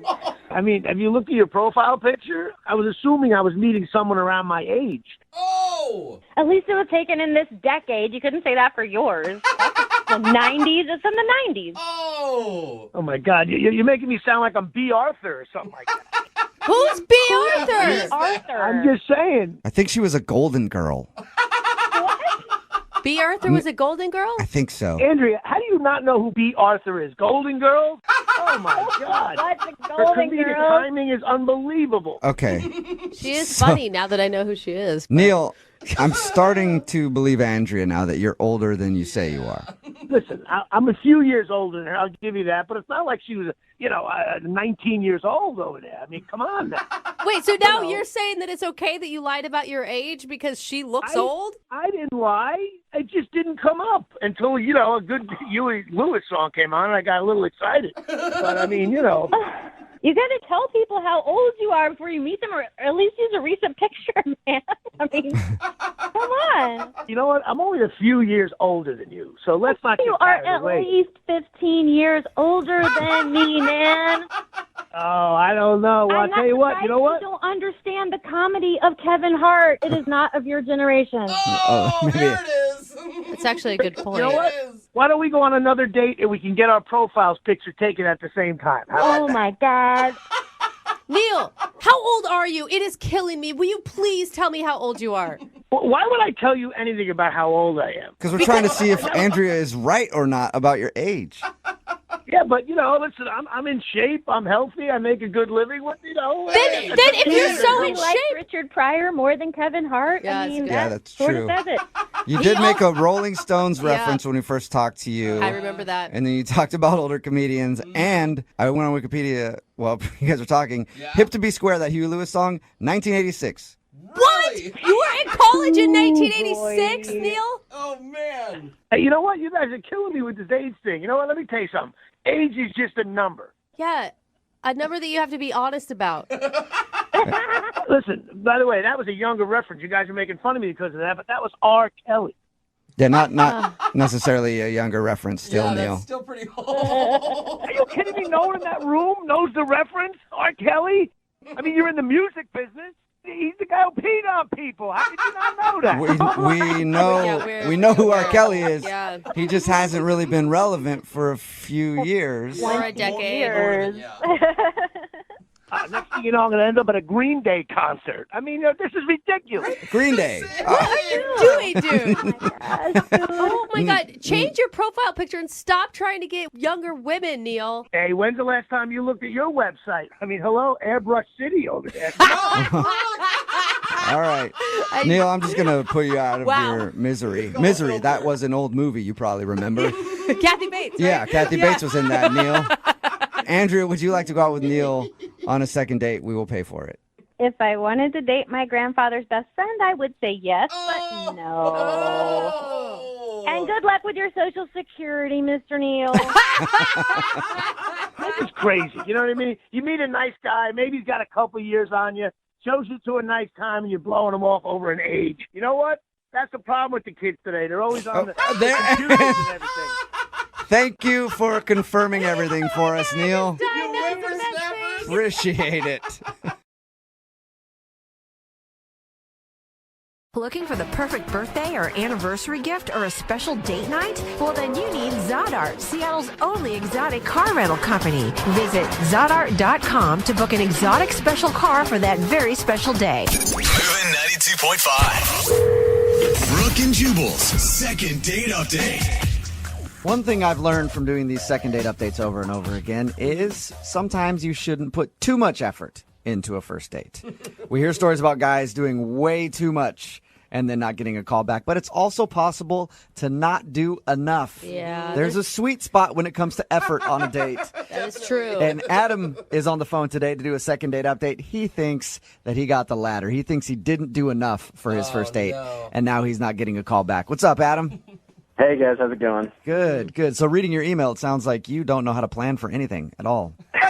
Well, I'm not always the biggest on following through on stuff, but it's good. By the way, if I could just say, I'm a huge fan of the show. I like it quite a bit. Appreciate it, man. I don't enjoy it that much. So. I agree I'm glad with that you Jubal. do. I'm with you. I'm a fan of Yeah. it. Oh, Jose likes it. Okay. Well, thank you for your email. The girl that you want to call today, what's her name? Stephanie. Stephanie. All right. Tell us a little bit about Stephanie then. Stephanie is just really cool. I met her. She's taller than me. I don't know if that has anything Oh, to dude. do But, with it. I mean, that's the one quality you bring up about Yeah. Stephanie when you have to describe her. That's awesome, though. Are you like me? I like dating tall girls. I'm a short guy, and I love girls taller than me. Do you like taller girls? Yeah, man. I'm a good climber. Awesome. So am I. All right. So you met Stephanie, this tall girl, where? I met her at a bar. I had gone out with some folks. Yeah. And basically, she was introduced to me by a mutual friend. Okay. Uh-huh. And we talked, and it was really cool. I think we really kind of hit it off in the bar, mainly because it was just a terrible bar. Like, we were kind of laughing at how crappy the bar was. So did you ask her out on a date, or was just hanging out at the bar that night is what you're considering the first date? No, that wasn't the date. I eventually asked her out, but it kind of like snuck up on me because we were talking, having a good time, and it was like time to go. And so I did the last second, hey, can I get your number? We exchanged numbers, and then, we texted after that. Most of our conversations were kind of text. And then eventually that's when I asked her if she kind of wanted to come over to my place and maybe watch TV. What? That's Are you the date. kidding me? Hey, big first date plans. Want to come watch TV? No, you don't do that with a girl. Like, if you're really excited about somebody, you sound like you were into this chick. I was. I wanted to, so I love this TV show on AMC called Turn. Have you guys seen that? No. Okay, it's kind of geeky. It's like a Revolutionary War show. It's Oh, about man. Ooh, are you telling me that this girl that you met that you thought was awesome, you invited her over to watch a little bit of A Revolutionary War documentary? Wow. I mean, if I'm into it and then she's into it, that seems like it would be a good fit. I guess, yeah. I think your problem is, how old was she? How old is she? Yeah. I think she's like probably in her like mid to late 20s. Yeah, you need to be like 60-year-olds. Sounds like for your interests. I've definitely seen some candidates, but I'm not there yet. So what was her response when she figured out that you didn't have anything else planned that night, is what it sounds like to me. Like no dinner, no nothing. Well, first of all, that's not entirely true. I made a bunch of snacks because I like to not get up. How do you even make snacks? What, you cut cheese and put some crackers on a plate? Oh, well, no, it's just stuff in a jar. I mean, I opened a few dips, and I get scoops because it was a date, so I got some like nice. Fancy. You know a guy likes you when he pulls out the scoops. Yeah, I So- want to use as much dip as you can, girl. How did the evening go then, once she got to your place and you guys watched TV with all your snack foods? Well, I'll be completely honest. I don't think she was stoked when she walked in and she realized that we weren't going out from there. But she settled in. She ended up liking the TV show. I think she was asking me questions about it because we're like in the second season now, and so the show itself is kind of evolved. The characters, there was basically these three main characters that the show started out with, and then Are we talking about your date now, or are we just breaking down the show? Oh, sorry. We just got so into the show like so quick, and we just binge watching like all these episodes, and then next thing you know, it's like 1 a.m. and she's like, I gotta go because I got work, and I was like, oh my gosh, I can't believe we just watched so much of this, and it was great, obviously. So. Hey, at least she was into the show, right? Yeah, right. She liked it. Yeah, and I felt like we were kind of cuddled up on the couch, and she was asking questions and enjoying it, but then, she had to go pretty quick. And that was actually the part that I'm concerned about because it felt weird. I didn't want to, like, go in for a kiss right there at the door because it was like she was off the couch and she had to get home so she could get some rest for work, and now here we are. Like, I don't know where to go from here. You're telling me hours of television watching and you didn't even kiss her once? Well, I mean, there was a lot of stuff happening in the story that had not been happening previously. Yeah, I feel you on that, man. I'm the same way with Downton Abbey. Don't try to touch my fun stuff when I'm watching Downton Abbey. Hands off. How long has it been since you heard from her then? It's been like a week now, and I haven't heard back from her. I mean, I texted some more, and I mean, look, there's new episodes that have come online, So I was thinking, You just invite her back to watch more TV? Is that your plan? well, she liked it. I mean, I guess that's kind of why we're here because maybe she's not calling me back because it was like a boring date, and I feel kind of like maybe I made a wrong choice with. Yeah. Well, we'll play a song, come back, call her, and get your second date update. Okay? Okay. All right, man. Hold on. 92.5. Brooke and Jubal in the mornings. Second date update. If you're just joining us for today's second date update, Adam is on the phone, and his first date was action-packed. With muskets and cannons. Exciting. And over 600,000 people died on his first date. How did that happen? Well, he decided to invite a girl named Stephanie to his house, and watch a Civil War documentary. I believe it was Revolutionary War, Revolutionary so I War. need you to get that straight. Sorry. I'm sure Is he'll it- be upset about Adam, it. is it revolutionary or civil? It's definitely revolutionary. Revolutionary. Sorry about that. Okay. Well, whatever. That's exactly what Adam decided to do on his first date. Now he thinks he's not getting a call back because it was a boring date, and he should have maybe gone to dinner and just done the regular date thing instead of inviting her over to just watch TV for a little while. Yeah, that's pretty much it.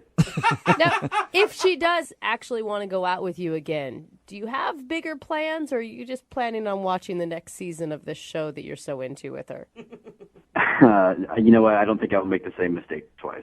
Okay. Okay. Yeah, you go through all this, you get a second date, and then just do the same thing. Just go, yeah, we're going to come over. I forgot, I should mention, you did have snacks. You made sure to point that out when we first talked to you. I mean, I'm no slacker, but I think I could do better. All right, I'm going to dial her phone number right now and get her on the phone and find out if that is, in fact, the problem, okay? Thank you. I appreciate this, guys. Yep, you're welcome.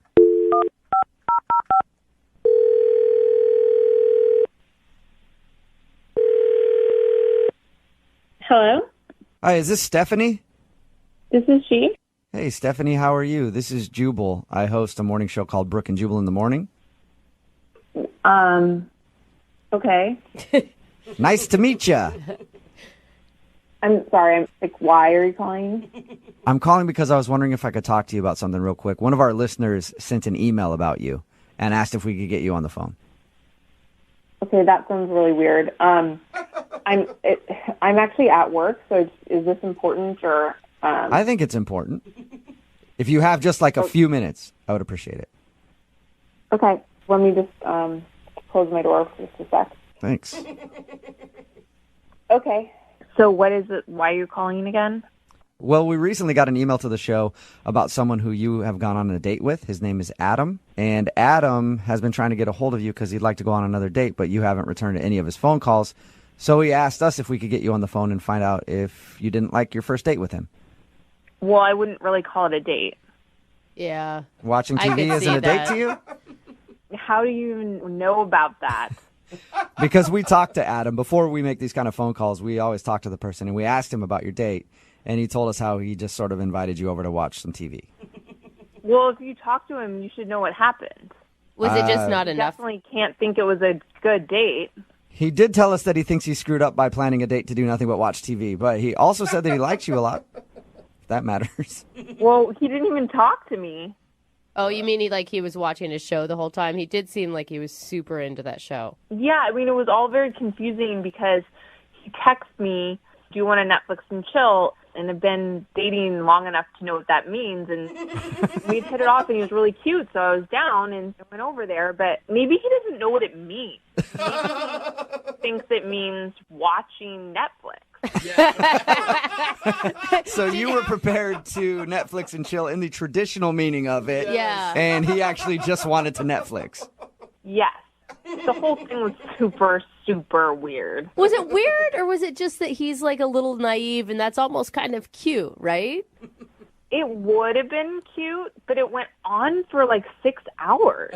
You were there for 6 hours? Yes, we watched like 6 hours of this, and we kept watching and kept thinking, is he going to make the move? Is he going to make the move? There were even parts where characters were kissing, and I thought, oh, this is it. We were like definitely Netflixing, but there was no chill part. By the way, it was also season 2. So I had no idea what was going on. Yeah. And every time I would sort of ask, to clarify something that was happening, he would just shush me. So you were there prepared to not watch TV at all if it came down to it. And he was so into the show and shushing you when you try to talk to him that it was a turnoff. Yeah, I tried really hard too. And the whole thing was such a, I just didn't understand what was happening. But you were attracted to him going into this. I would have been almost even more attracted to him because he was so, I don't know, innocent. He wasn't ignoring her. He just maybe he didn't have the same plans as you, I do get that. I mean, it's not like I'm disappointed we didn't hook up and then not talk again. Like, I do get that. Because you don't say Netflix and chill and then not make a move. I agree with you on that. I guess if you're going to say Netflix and chill, you should follow through and try to make a move on somebody. Yeah, I mean, I just figured he wasn't into me, and so that's why I'm not really responding. But again, it's not like he called me, which would show me that he liked me. Right. He would just text me, that was really fun.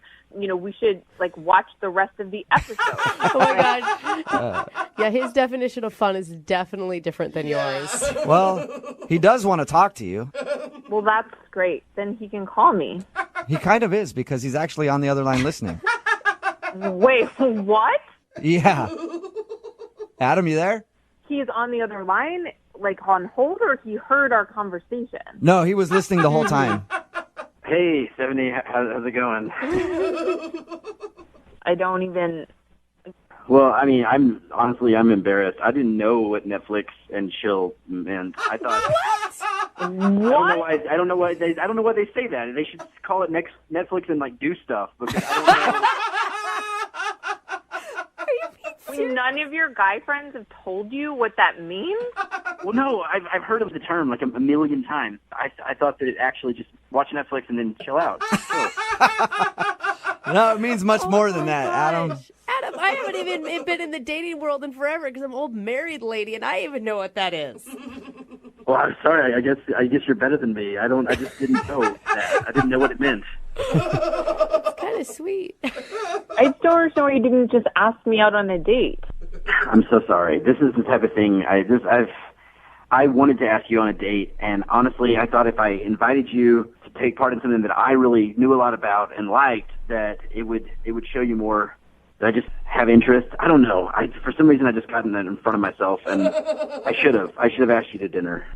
I don't care about dinner. I just want to come over and hook up with you. That's what Netflix and chill is. Oh my God! She's direct. He missed. Yeah, you missed out on a big opportunity, Adam. No, I know. And next time, if you would want to go out with me again, if you want to Netflix and chill, I promise, no minutes. Well, Stephanie, would you like to Netflix and chill with Adam? Oh God! This is The real way you're supposed to do it? No. Normally, I always pay for people to go on a second date update. I guess I'll pay for his Netflix subscription for the month. There you go. Man, that would be awesome. Stephanie, would you like to go out with Adam again?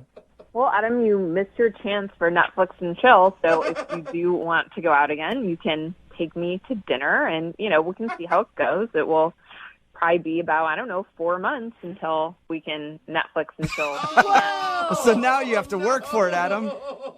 I'm totally okay with that, and I would love to buy you dinner. And if for some reason you could ever find it within your heart to want to Netflix and chill again. Okay, well, how about just call me and we can go out again and try. Well, hey, successful second date update. Congratulations, Adam. You got your second date. Thank you guys so much. Yeah, and a little thing called Urban Dictionary. Before you use any phrases with people, figure out what they are. Brooke and Jubal in the morning. It's Brooke and Jubal in the morning. I didn't know how many people didn't know what Netflix and chill meant. Yeah. Seriously. We're talking about today's second date update. This guy, Adam, wanted to call a girl named Stephanie who wasn't calling him back. We found out that she wasn't calling him back because he invited her to come watch some Netflix. He said Netflix and chill, but he didn't know that Netflix and chill actually means Netflix and let's kind of mess around a little bit. Yeah. So they actually just watched Netflix, and she thought maybe he wasn't interested. And we all thought he was ridiculous. Like, how could you not know what that is? But we're getting a lot of text messages in at 78592 saying they had no idea what Netflix and chill meant. Really? A text that said, I found out what Netflix and chill meant for my 14-year-old daughter when I unknowingly asked her if she wanted to Netflix and chill with me. Oh, no. Mom, that's embarrassing. No, Yeah. it's gotten to the point where I've literally asked her, I was like, hey, you want to Netflix and chill sometime? And they're like, why don't we start, coffee first? Can we just, go on an They actual know date? what it means. But a lot of people are texting in at 78592 like, I just went to Urban Dictionary and learned a new phrase. Yeah. Well, I thought everybody knew what that meant. I guess I was wrong. I guess I got to stop asking my mom to Netflix and chill. Oh, God. I think she mean already understood what that meant, though. She does, and she Yeah. knows that I mean it in the real way. Oh, God. Remember, if you want a second date update, just email the show, and we'll call the person who didn't call you back.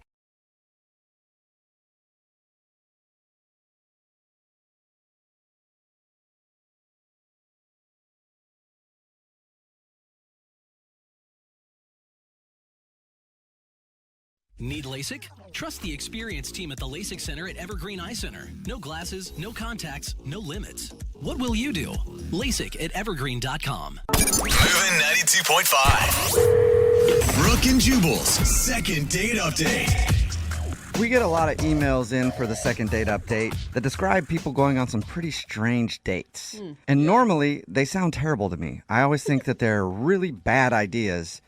And today's is one of those, but it actually sounds really cool to me. Okay. Really? So it's probably super weird. Yeah, then it's like they went to a cemetery and dug Well, up old bodies. For some people, they might feel like it's a cemetery. They went to an airport. They weren't flying anywhere, but they went to the airport for their date. You can't even get into the good restaurants if you don't have a ticket. We'll get into what specifically they did at the airport in just a second. But first, I want to find out more about the dude she went out with. Her name's Hillary. Hillary, what's up? Hi, guys. How are you? Not too bad. This sounds so weird. Was the airport date your idea or his idea? I kind of came out between the both of us organically. We'll get to the date in just a second because it's weird. But anyway, the dude that you want to call today, what's his name? His name is Rob. Rob? You sound With like a W? Yeah, it sounded like that. Wob. Well, Rob. Rob, okay. Hey, I don't know. My name's Jubal. I can't judge somebody if their name's Wob, so I thought that's what his name was. How'd you meet Rob? I met Rob online on all my dating sites. Okay. And what struck you about him? Well, we had been talking for, about 4 weeks online. And through that, he has a really sarcastic sense of humor, and so do I. So we were just able to kind of have a good time going back and forth. Okay. And you chatted for 4 weeks is a long time before you actually go out. Yeah. You want to kind of take your time getting to know somebody before you kind of meet in person. Plus, I'm a single mom, so that's something that I'm very cautious about before I meet somebody in person. Well, and you have 1 day available in the next 6 months to actually probably hang out. Right. That too. Okay. So you guys finally connected, and now I want to hear about your date. So, kind of we were going back and forth, and we were a little bit bored with just the typical coffee date or dinner date because it's kind of an interview style, and we had already got to know a lot about each other beforehand. So we thought it would be cool just to meet at the airport and people watch and make up stories about them and their life and where they were going and where they were coming from. So okay, I love it. So you went to the airport to judge people. A little bit. Yeah. Okay. To look at it. I'm in airports all the time. I love the airport for that specific reason because there's so many different stories in there and you don't know where people are going, and I like to make up things in my head too. It'd be fun to do it with somebody else though. Yeah. And we went specifically to the arrivals gate. So there was a girl there that was holding up a sign she hadn't seen her boyfriend in. Well, the story we made was that she hadn't seen her boyfriend in 6 months, so she was all dressed up and had this sign, had a home-cooked dinner. Oh, that's so cute. Yeah. We were there because we wanted to see the people that were happy to see people coming, people that were frustrated wherever they were going. Yeah, that's the other thing too. So many pissed off people walking out of the airport. So wait, how was your time with him though? Did you get to know him better through this process? I did a little bit. Obviously seeing somebody in person and enjoying their mannerisms is you don't have that opportunity over the phone. So that was cool. He looks like his pictures. But yeah, it was fun. It was fun to see how I felt being around him in person. I started to get a little giddy and girlish. I kept hitting him in the arm. So I was like, why am I hitting this guy? You're like, oh my God, I'm in third grade all over again. Yeah. No, we had a really great time, but there was kind of an awkward thing that he said, but what did he say? Well, there is this guy who it was pretty clear he was a bodybuilder, this huge hunk of a man, that came through, and Rob leaned to me and he was like, oh, I bet that guy's, coming into town to cheat on his wife and he's looking for his mistress right now. Whoa. And it threw me off because I had shared with him that one of my exes is a bodybuilder who had cheated on me. Oh. So But you shared with him before he made that comparison? Yeah, in passing. I mean, we hadn't gone through the details of the depths of our past relationships, but I had said it in passing. I feel like that's kind of rude. I don't know if he was making that as passing, kind of a haha, remember, or if he just completely spaced and just said it on his own. What did he say? What was his response? Was he embarrassed? He was embarrassed. I mean, we had a great rest of the time. It was a little awkward moment. So in my head, I'm thinking maybe he's comparing himself to that guy we saw at the airport because they look totally different. Yeah, but we hate that guy. He cheated on you. Right. We hate him. We don't like him at all. But he had a really great body. Okay, I see. I know if I was Rob, the dude you were on a date with, and I made a comparison like that, I would have been sitting there awkwardly because I would have felt bad. I'd been like, damn, I didn't mean to bring that up. Yeah, it definitely was a little awkward, but I felt like we got back on track. Like later on, we left the airport, we went and got some drinks. After drinks, we shared some smooching. This all sounds so positive. Yeah. And so afterwards, we've had a phone call and we've texted a little bit. Mm-hmm. And I feel like he's kind of pulling away, which is fine because we're not, in this committed relationship. But if you like somebody and you kind of want to spend more time with them, I would think that you would put a little bit more effort and see them more than just once in person. So you think he's blowing you off? Yes, I think he is blowing me off. Okay. Well, we'll play a song, come back, and call him and get your second date update, all right? Okay, cool. Okay, hang on. Moving 92.5. Brooke and Jubal in the mornings. Second date update. Hello, ladies and gentlemen. This is your Captain Jubal Flag speaking. We're about to embark on a second date update. Just want to let you know things could get a little bumpy and we might experience some turbulence, so we encourage you to keep your seatbelt on through the whole flight, even if the sign is illuminated. Also, I've never flown a plane before, so we're probably going to crash and die. Wait, what did you just say? Probably going to crash and die because I've never flown a plane. Oh, dang it. Why did I introduce the second part of today's second date update like that? Well, it's because Hillary is on the phone, and she went on a date with a dude named Rob, and their first date was to the airport. They actually met up online, went to the airport to sit there while people were arriving, and then they had fun talking about people and making up stories of why they were coming into town. And she said it was great, except there was an awkward moment when some big buff bodybuilder dude walked off, and Rob, her date, was like, I bet you he's getting into town to see his mistress to cheat on his wife. And it seems like Rob may have forgotten that Hillary actually had something like that happen to her. With a bodybuilder. And then it was all awkward after he brought that up for a little bit, and Hillary's not sure if he was just feeling bad or what. Anyway, they texted back and forth a little bit, and now he's not really getting back to her. So we're about to call him and find out why. I mean, you said you're a single mom. He knew that going into the date, right? Oh, yeah, that's not anything that I hid that was on my profile. We talked about it. Something else that could have shocked him. Yeah, I don't know. I mean, it's hard to find good guys out there and connect with. So it's totally blowing my mind because there was a spark. I don't know what's going on. All right, well, we'll see if we can get him on the phone and maybe get that spark to grow into a big, huge flame again. Why are you so weird when you say things like that? Oxygen helps fire, so I'm going to blow on his spark a little bit. Don't blow on anybody's anything. You know? Leave his spark alone. All right. Yeah. I'm dialing his phone right now, Hillary. Thank you.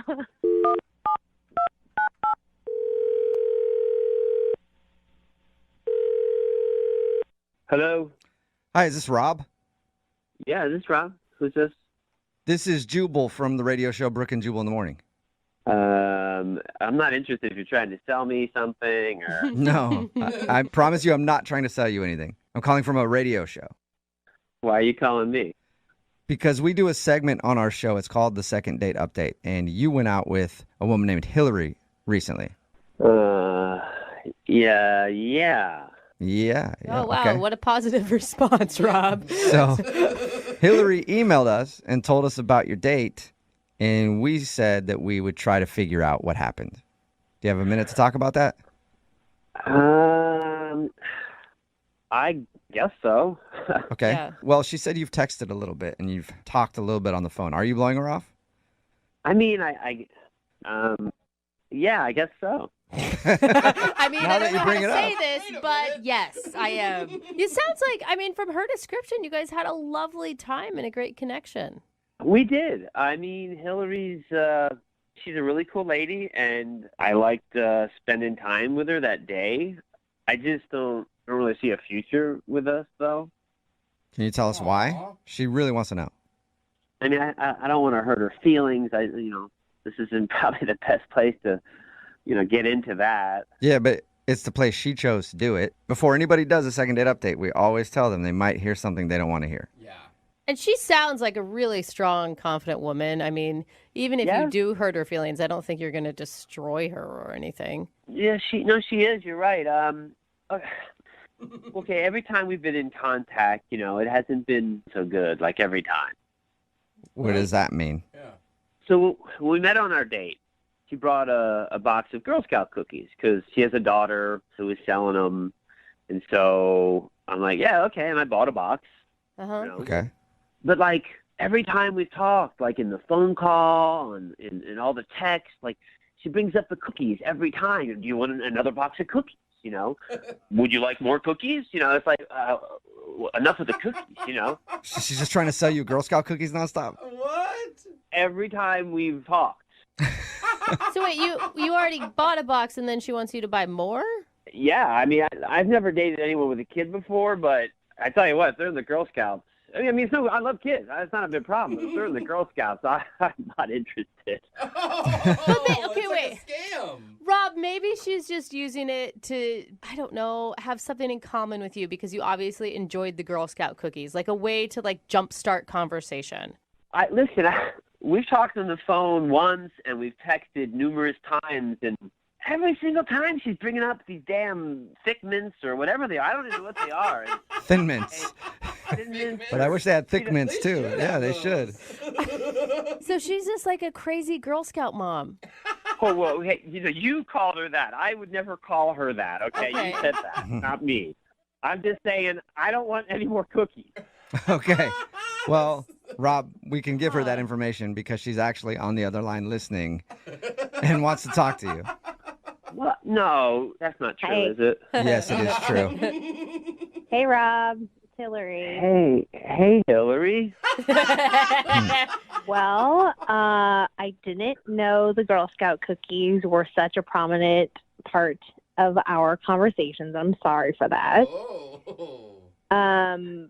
But who doesn't love Girl Scout cookies? So that's a little weird. Always selling. I do like any kind of cookies, but I don't want boxes and boxes and boxes of them. I mean, Well, wait. First, hold on a second. It's only seasonal that these things are ever sold. So it's not like this is something that you would be buying over and over and over and over again. So most people like to buy a lot of boxes and put them in the freezer because they love them so much. They like want to like hoard them throughout the year. We have people that are asking us like over and over again, do you have more Girl Scout cookies? And so I kept giving you the opportunity if you wanted to buy more. We had more before we sold out. Oh, I was very aware that you had cookies. I mean, you know, Hillary, even one of your texts, you were like, my daughter's going for the record in sales. It'd be great if you bought a whole bunch. Oh. I'm like, Well, I mean, as Girl Scouts, it's a really great thing because it promotes leadership, it promotes community and self-worth. So that's something that I want to support that. Yeah. But yeah, there's prizes if you're the top seller in your troop. And I just didn't know that you hated the Girl Scouts. I don't hate the Girl Scouts. You said that. I never said that. But you bought one box. I mean, who buys one box of Girl Scout cookies? Somebody who only wants one box? Rob, that's ridiculous logic. I think you have to buy 10 at least every time. At least. Oh, so you agree with that, Hillary? Okay. Hillary's got me wanting to buy cookies right now. You are a good saleswoman, Hillary. I literally have like 3 more boxes left. So if you want them, like let me know and I can get them. Okay, well, let's do that later. It's Let's going focus on fast. trying to get another date with Rob, Hillary. Remember the goal. Wow, I feel like you haven't given the cookies a fair shot. Think of the cookies. Hillary, are you still interested in going out with Rob again? You know, I'm torn because I feel like if it really was the cookies, why didn't he say something about that ahead of time? Because literally now I feel like an idiot that I've been going on and on and on about these cookies. But you guys realize if you would have met outside of Girl Scout cookie season, none of this would have been an issue and you would be on a second date already. Maybe a third or a fourth by this time. Exactly. Thank you. Yeah, until Girl Scout season comes around again, and then I'm hanging out with a car salesman trying to make quota. Wait, but then we would have been together for a whole year, and you would have fallen in love with me and fallen in love with the Girl Scouts and understood what this is all about. You would have been peddling cookies too, is what she's saying. Exactly. You wait 1 year and you're going to be hawking those things like nobody's business. I don't know. Maybe you guys are right. Maybe I'm missing something. I have no idea. Okay, well, Rob, do you want to try to find out? Would you like to go on a second date with Hillary? We'll pay for it. Jeez. Hillary, we got along really great in our date. And, how about when Girl Scout cookie season ends, we'll get together? Hey, that's a compromise. Rob, if you can't take me during Girl Scout cookie selling season, I don't think we are a fit. You can't handle me at my worst. You don't deserve me at my best. I'm kind of with you on that one, Hillary. Exactly. Wait a second here. So you called a radio station to call me to see if we'll go out again. And I agreed, even with damn Girl Scout cookies, and you said no? Because Girl Scouts for life. Like, you can't just cut that off during a season. And the fact that it was this big of a deal to you, like, I can't move forward with that. Oh. What am I supposed to tell my daughter about you? That you don't support her hopes and dreams? Wow. I bought a box of cookies. So I did. A box. One box, Rob. One box. Nobody does that. Yeah, I don't know exactly what just happened, but yeah, we won't go out. That's fine. I don't care. Okay. Okay. Well, Hillary, I'm sorry you didn't get a second date, but at least you know why now. Yeah, I mean, that's fine, whatever. But from what we were talking about earlier, I do still have those 3 boxes if anybody Just email us. We'll see if we can get those 3 boxes I'm sold in for if you. they're Samoas. Brooke and Jubal in the morning.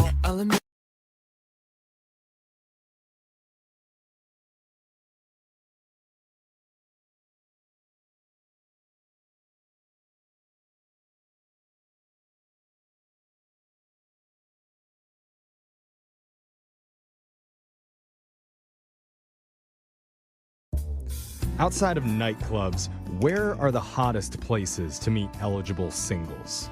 Ooh, good question. That is a Maybe good question. yoga class, Oh, that's good. And hot, often. kitten cafes. Ooh, cute. Definitely single people. I don't know. What about hot cat yoga? Oh, no, that sounds awful. It just sounds like a lot of hair sticking to me. It looks like someone's really been working those glutes. Oh. Now do downward cat, please. There is a cat pose. Oh, there is? Yeah. Not in this class. Yeah, okay. Well, one of our listeners, Sean, met a girl named Catherine recently at an unconventional place to find a love interest. We'll find out where that is in just a second, but first let's meet Sean.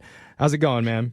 Good. Thanks for having me on. How are you? We're doing good. Yeah, I've been doing a lot of feline yoga, Sean, or are you talking about somewhere else? No, I try to avoid feline yoga. That's 2 years ago. Yeah. Oh, sorry. Sorry, Outdated. Sean. Okay, so we'll get to where you met this girl in just a second, but tell us what's her name first. Her name's Catherine. Oh, Catherine. Yeah, I heard it too. Catherine, I heard it too. Interesting. That was unplanned. Yeah. So where did you end up meeting Catherine? I actually met her at an animal shelter.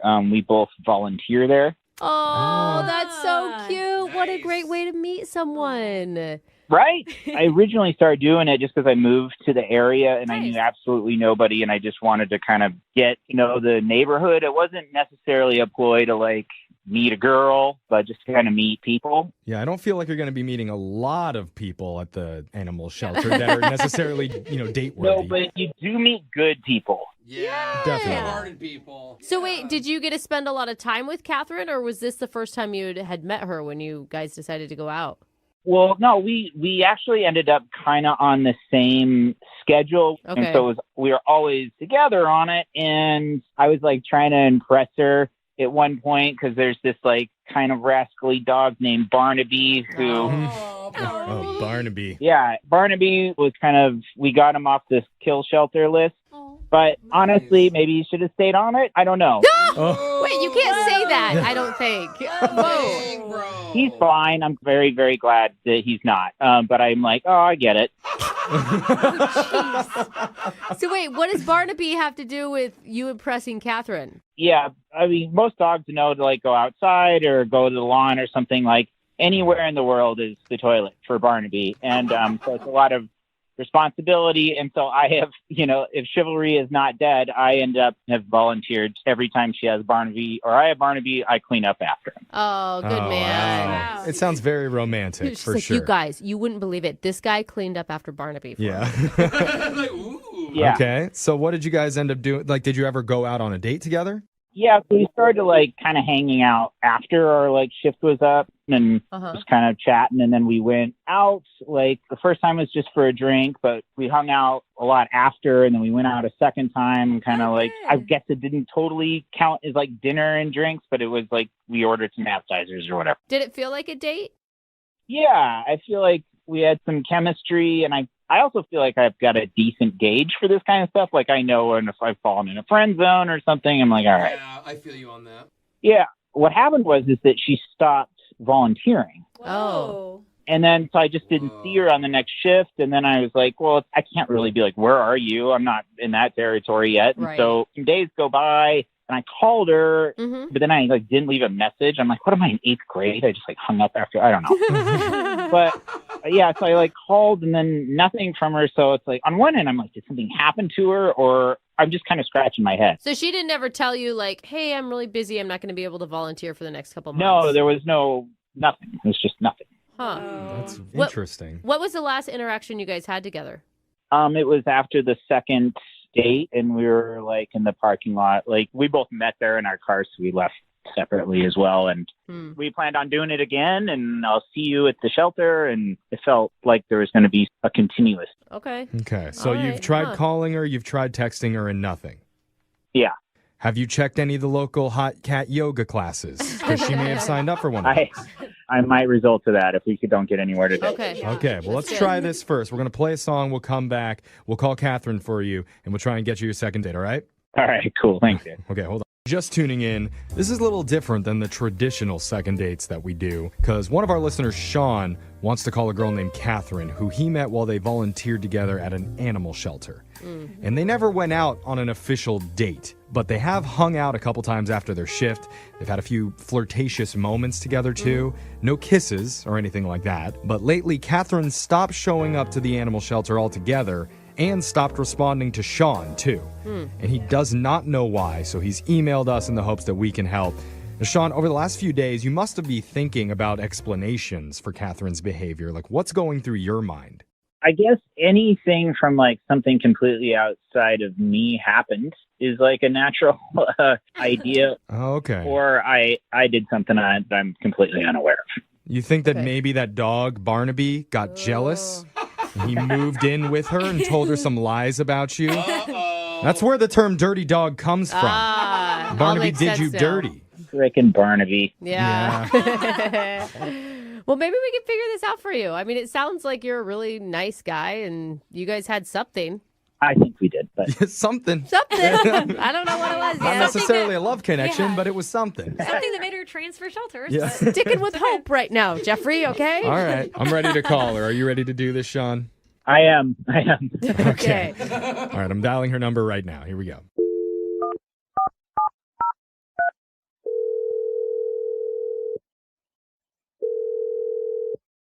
Hello. Hi, I'm looking for Catherine. This is Catherine. Who's this? Hi, Catherine. My name's Jeffrey from the radio show Brooke and Jeffrey in the Morning. Okay. Hi, Brooke and Jeffrey. Hi, Catherine. Oh. We're all on the phone. You're a listener? Not really. So I'm not Oh. a little confused what's happening right now. Well, you're very friendly, and we appreciate that. Thanks. We do a segment on our show called A Second Date. Are you familiar with that at all? I feel like I've heard about it. Okay. But We'll take that. Well, just to freshen up your memory, it's a segment that we do where if you go out with someone and afterwards, if that person doesn't call you back, then you can email our show to reach out to that person for you to help you figure out the reason why. I really haven't been on any dates recently. So the guy who emailed us admits that you didn't necessarily ever go on an official date, but you have spent a lot of time together with him at the animal shelter. Oh, you're talking about Sean? Yeah. Yep. Sean emailed us because he said that he's had a really nice time getting to know you over the last few weeks when you've been volunteering together and you've had a couple nice hangouts, but you've kind of ghosted from the shelter and from Sean, and he doesn't understand why. It's so weird that he contacted you about this. Well, to be fair, he tried to call you, but you didn't answer or return any of his text messages. Yeah. I don't really know what to say. I mean, look, there's no pressure here. We're not trying to grill you or anything, but Sean felt like he had a connection with you. And I don't know if you ever got the vibe from hanging out with him that he kind of likes you, but that's what he feels. And he was hoping to see you again, and you haven't shown up. Yeah, I mean, I'm not going to show up again, but it's not Sean who did anything in particular. Oh, really? Well, that's good news. It's okay. Are you in a relationship and maybe, it wasn't cheating. You guys didn't do anything together. I mean, maybe you didn't realize that he was expecting more of a romantic connection or something. No, I'm single. Oh, is it Okay. Barnaby? Did you move in with Barnaby? How did you know about Barnaby? Who doesn't know about Barnaby? Yeah. Everybody knows Barnaby. Naughty dog. I guess he's true. He's infamous. Yeah. It's just like a little embarrassing on my part, like this whole situation. I've been going to therapy and I've been really trying to own everything in my life and my choices. Yeah. And part of doing this segment is it's a judgment-free zone. Like, you can tell us whatever. That's Well- not true. I think that's true. Well, okay, in theory, it's a judgment-free zone. Sometimes the judgment slips through, but you should feel comfortable telling us and that we won't treat you like you're a bad person. I mean, I think the thing is that you sound delightful. Sean sounds really nice and respectful, and he just wants to know why you're not calling him back. All right.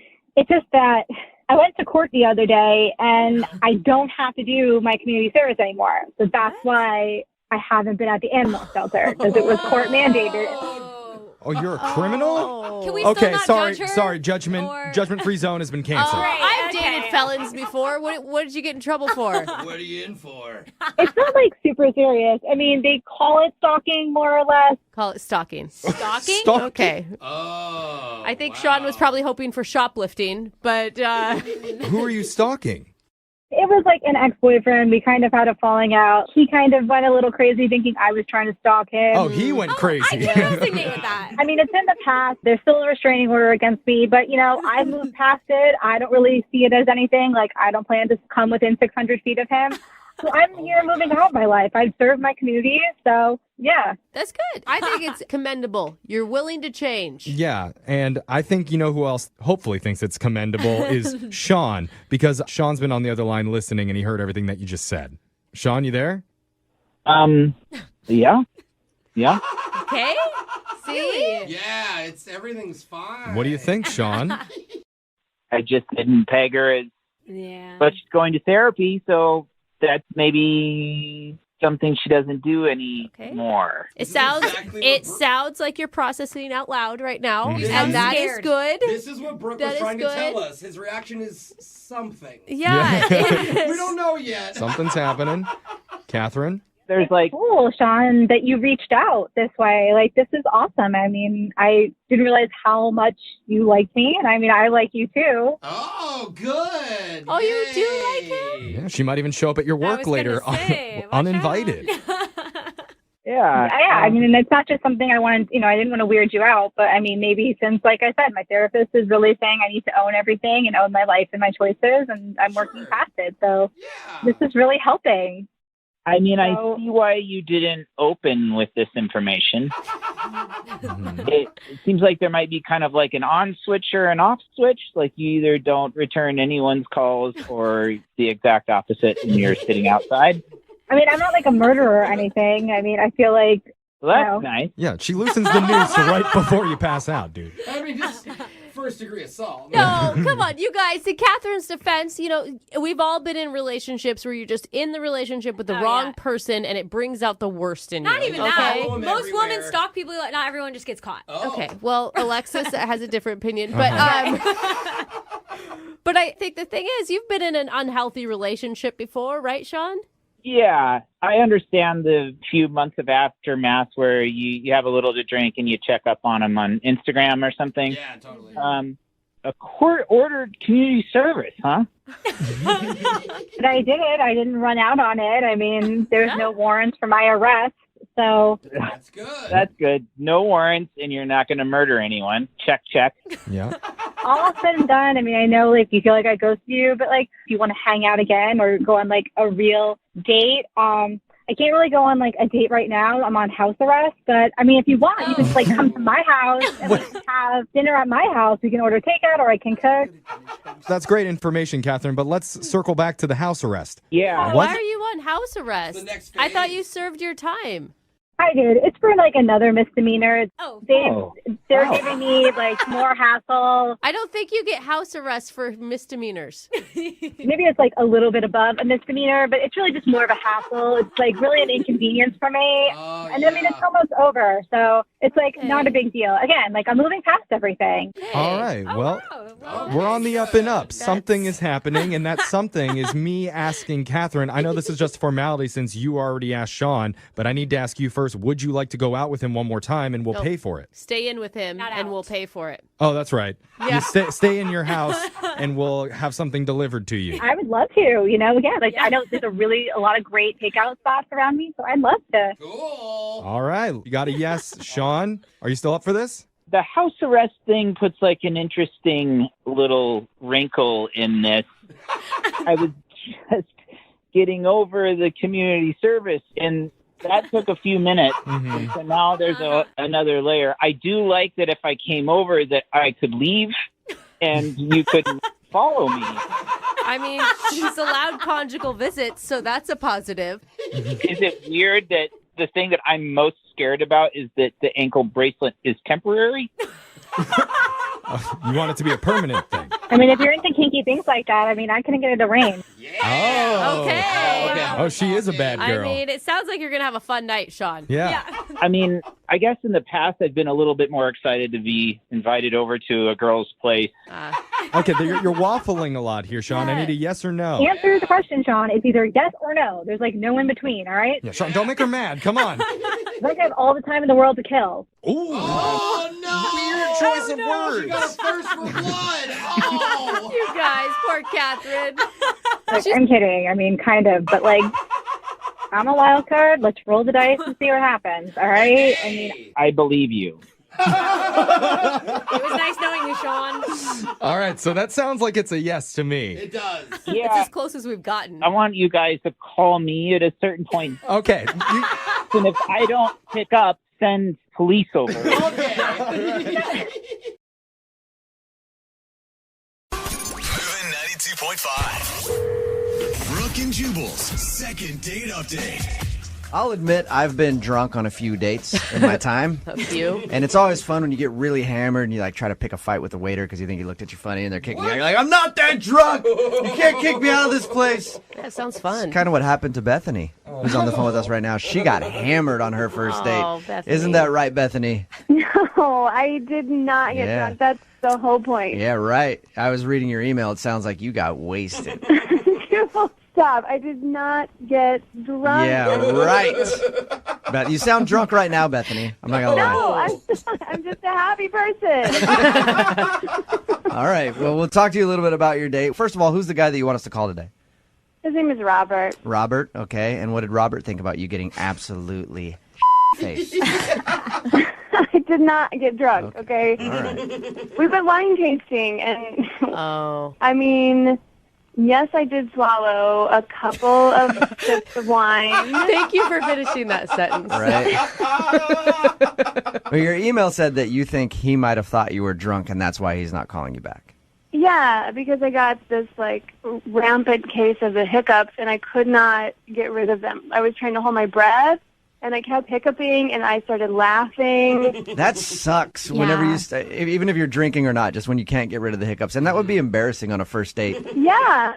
I mean, and we were in this, like, quiet room with a bunch of people, learning about these wines. And Oh, yeah. I didn't even think about the fact that you were wine tasting. So you got a bunch of snooty, I can taste, this one tastes very nutty. Meanwhile, you're in the corner hiccuping, throwing down glasses of wine, looking like the drunk in the room. And I, like I said, I was giggling because, like, once you have that giggle bug and you cannot shake it, and then you're hiccuping on top of it, I was just, like, a crazy person. Was he laughing with you, though? Because, I mean, it sounds like a funny situation.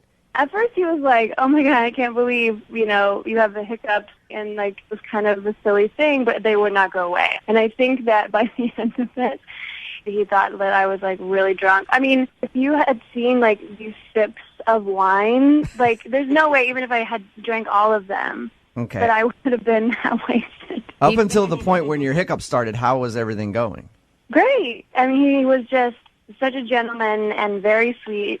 He's, like, exactly my type. All right. What else happened on the date? The crazy thing is, the whole time I had these hiccups, and then we were asked to leave. What? No way. Yeah, like the instructor was like, I'm sorry, because, you can't, be obnoxious and drunk, but I wasn't. Are you lying to us about the drunk part? Are you sure you weren't wasted? No, I wasn't wasted. No, not at all. So they kicked you out of the wine tasting thinking that you were hammered. When he actually said, I'm going to have to ask you to leave, it was the most humiliating thing. I mean, there have been times in my life where, I have been tipsy and I have been a little wild. I have never gotten asked to leave. Yeah. Oh, gosh. That's the worst part. so when you get kicked out of bad. somewhere and you're not drunk. I've been kicked out of a place because they're like, hey, you were grabbing girls on the butt. And I was like, no, I actually wasn't. For once in my life, I wasn't doing that. I was last I was like, time. if you want to send me back in there, I will grab somebody on the butt so you can kick me out. It's worse when you haven't actually done something wrong and they kick you out. Yeah, and I was trying to reason with the guy almost don't you see how this is the most ridiculous situation? But he was just very serious. I take cheese and wine very seriously. So they kicked you out of the wine tasting thinking that you were hammered. And what did he do after that? It was kind of awkward because once we left, I didn't have hiccups anymore. So it was well, we could have gone back in, but then we couldn't because they kicked us out. So Right. he was just thoroughly annoyed. And I could tell, but I was just kind of trying to blow it off oh man, what are the chances? And how did everything end with him after your date was done? Did he say that he wanted to go out again? No, I kind of gave it this oh man, how about we give it another shot, just trying to blow it off, but he couldn't get out of there faster.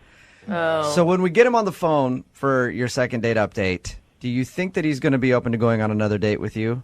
I think if I can actually get through to him the honest truth that I was not drunk. Okay. I mean, I'm serious when I say, I get the hiccups, if I eat spicy food, I'll get the hiccups, but it's not usually they'll go away. So you need our help in pointing out to him that she actually wasn't drunk.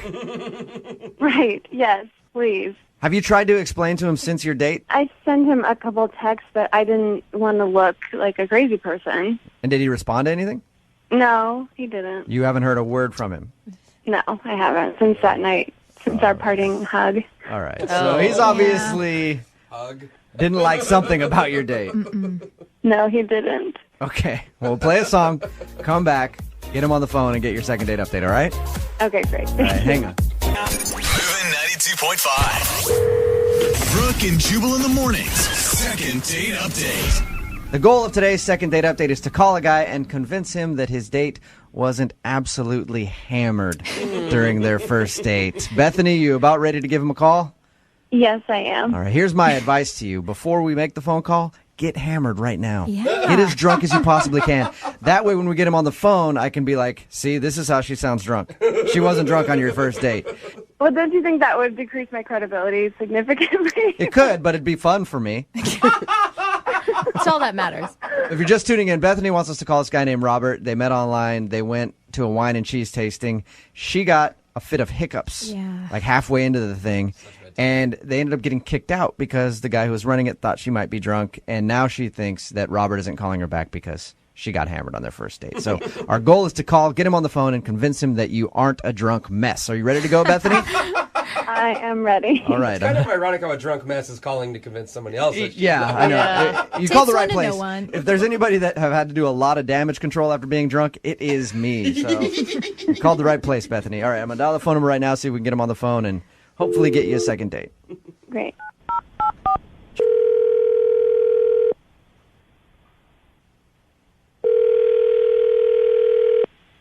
Hello?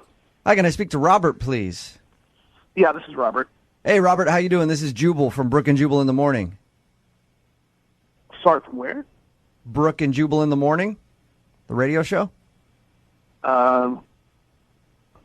You are obviously a big-time listener, I can tell. He's a fan. Yeah. Yeah, no, not at all, are you, Robert? Robert, we do a radio show in the morning from 6 to 10 every morning, Moving 92.5, and we recently got an email about you from one of our listeners. All right. Her name is Bethany.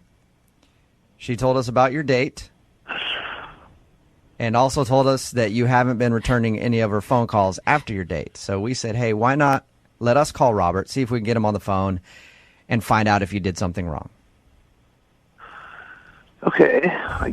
That's weird. I know it's kind of weird. Bethany did tell us that she thinks you might have thought that she was hammered. She told us about the hiccups, said that she got like a fit of laughter because of the hiccups, and then told us that you guys got kicked out of the wine tasting class because they thought she was drunk. Is that why you're not calling her back?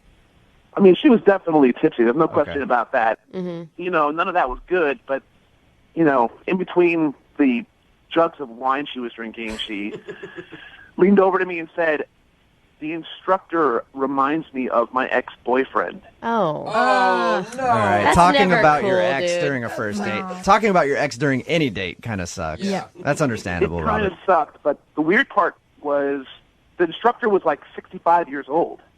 Really? That is kind of a funny thing. I know, yeah. You're like, what? You dating a 65-year-old? How does that guy remind her of her ex? I didn't know if I should even ask, you know, or even get into it, but this guy was wearing bifocals. He had a receding hairline. You're like, so... I said, "What makes this guy remind you of your ex-boyfriend?" And, I mean, this guy had a receding hairline, a pot belly. He wore bifocals. And Did you think she had like beer goggles on? And she's like, that guy is hot. That Ben Franklin one. Yeah. I don't know. I didn't even know if I should even get into it any further, but she said my ex-boyfriend was 65. She dated a 65-year-old? Yeah. Wow. Yeah. She left that out of her story, Robert. Yeah. How old is Bethany? Because Bethany sounds like she's a lot younger than 65. I think she's 28 or something. Jeez. But the same vein, I mean, you got to, like, how are you judging somebody based on their ex? I get, like, bringing him up, but how does that affect you? Well, it made me wonder, why is she on a date with me when she's had relationships with guys twice my age? Yeah. Robert, why don't we ask her that? Because she's actually on the line listening. Oh my God, you really, like, that was why you didn't call me back, was because you thought my ex-boyfriend was too old for me? I mean, Yeah, that was ridiculous. the turning point for me. But it has nothing to do with you. I mean, I was there with you. Obviously, like, I'm not dating that person anymore, and we were having a good time before we got kicked out of the thing. You're 28. I just didn't understand why you would even date someone twice your age. Just really weirded me out. Well, it just happened. It wasn't like I set out to start dating older men. He was like a friend of the family, kind of.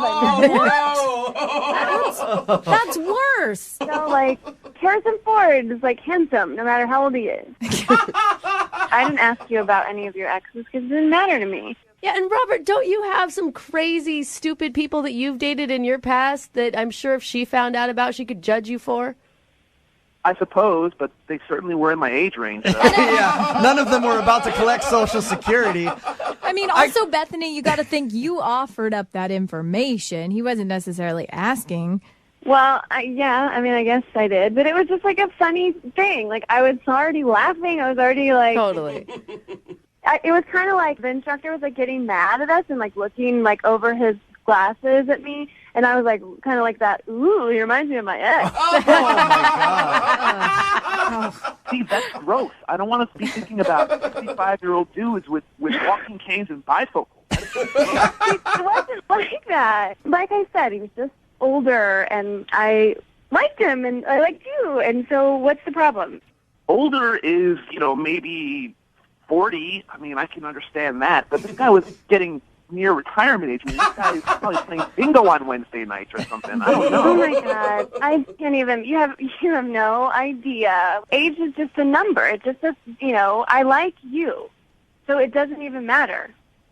Look, okay, I'm sorry. I can't help how I feel. I can't go out with a girl and, every time I look at her, I'm thinking of some old guy, some crotchety old guy. Well, you don't. I mean, that's your thing. If you're into old men, that's fine, But I choose the person. I choose the person, and besides, only old people go to wine and cheese things anyway. FYI. And have a good time, and you're being rude and judging, so you did me a favor. All right, fine by me. Good luck with your early bird specials. I'm guessing that you guys don't want to go out on a second date based on that little conversation right there, but I still have to ask, Robert, would you like to go out with Bethany on a second date? I will pay for it. No. Okay. Bethany, would you still like to go out with Robert? No, I'm going to find someone less judgy and a little more in my maturity range. Yeah. Start right now. Here, the Elks Lodge has a bunch of dudes Oh, yeah. that you could hang out with. Brooke and Jubal in the morning.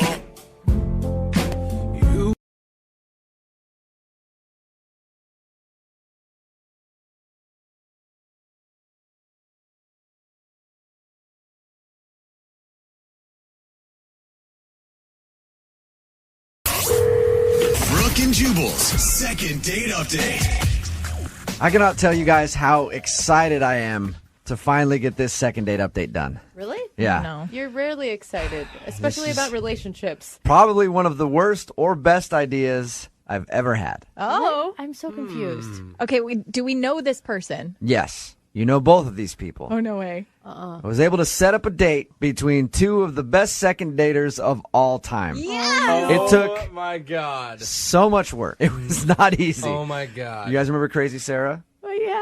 The anger management chick? Yeah. Yes! Oh! We finally made good with her, and we sent her out on a date with none other than Guru. And Guru's on the phone right now. What's up, buddy? Hey, what's going on, guys? Not much. Good to hear your voice, man. I miss you guys. Guru, you're so popular. We have people texting the show all the time saying they've seen you at places. Somebody said they ran into you at the aquarium the other day. Were you out there? I'm there at the aquarium a lot. Really? I believe that, Guru. Yeah, I do. I do caricatures, Yeah. but I change it up a little bit. You know, a lot of people, anybody can do caricatures, but what I do is when people come up to the aquarium, I have them point out a fish they like, and then I do a caricature of them that looks like that fish. I make them look like the fish. Like their That's head on the genius. body of the fish. Hell no, it's like their head has a fish head. Yeah. It's smart. Are you That is getting smart. you getting a lot of business down there at the aquarium, Guru? Yeah, it gets a lot of attention. Okay. Man. I bet it does. How'd you like Sarah, though, when we sent you out, Guru? Guru's pretty excited. I mean, Sarah could be the firework to Guru's 4th of July. Oh. I got good feelings about this. Guru, like I told you when I wanted to set you up with her, I think that you're the kind of calming influence that Sarah needs in her life because she gets angry, and you said you think you could handle that. Look, Guru can handle anything. How many curveballs has life thrown you, Guru? Curveballs, I lost count a long time ago. The parking lot of my life is littered with home runs all over the place from what people think are curveballs, but they're not for me. Tell us about the date with Sarah, man. Well, I tell you what we did. What I took her to was the tropical butterfly house, you know, at the Seattle Center. Yeah, totally. That's You know, awesome. it is incredible. Yeah. I mean, you learn everything you ever wanted to know about butterflies. Yeah, absolutely. Tell you what, you know, I looked all over. The one thing it doesn't tell you is what's the word butterfly. Yeah. I don't. Yeah, that's a good point, Guru. Okay, so Guru, on the date when you're in the butterfly house, was there a chemistry between you and anger management, Sarah? Absolutely. There was chemistry the whole time. We liked the same butterflies. We had a similar experience the whole time. Really? Did you? We were really interested in all of it. Yeah.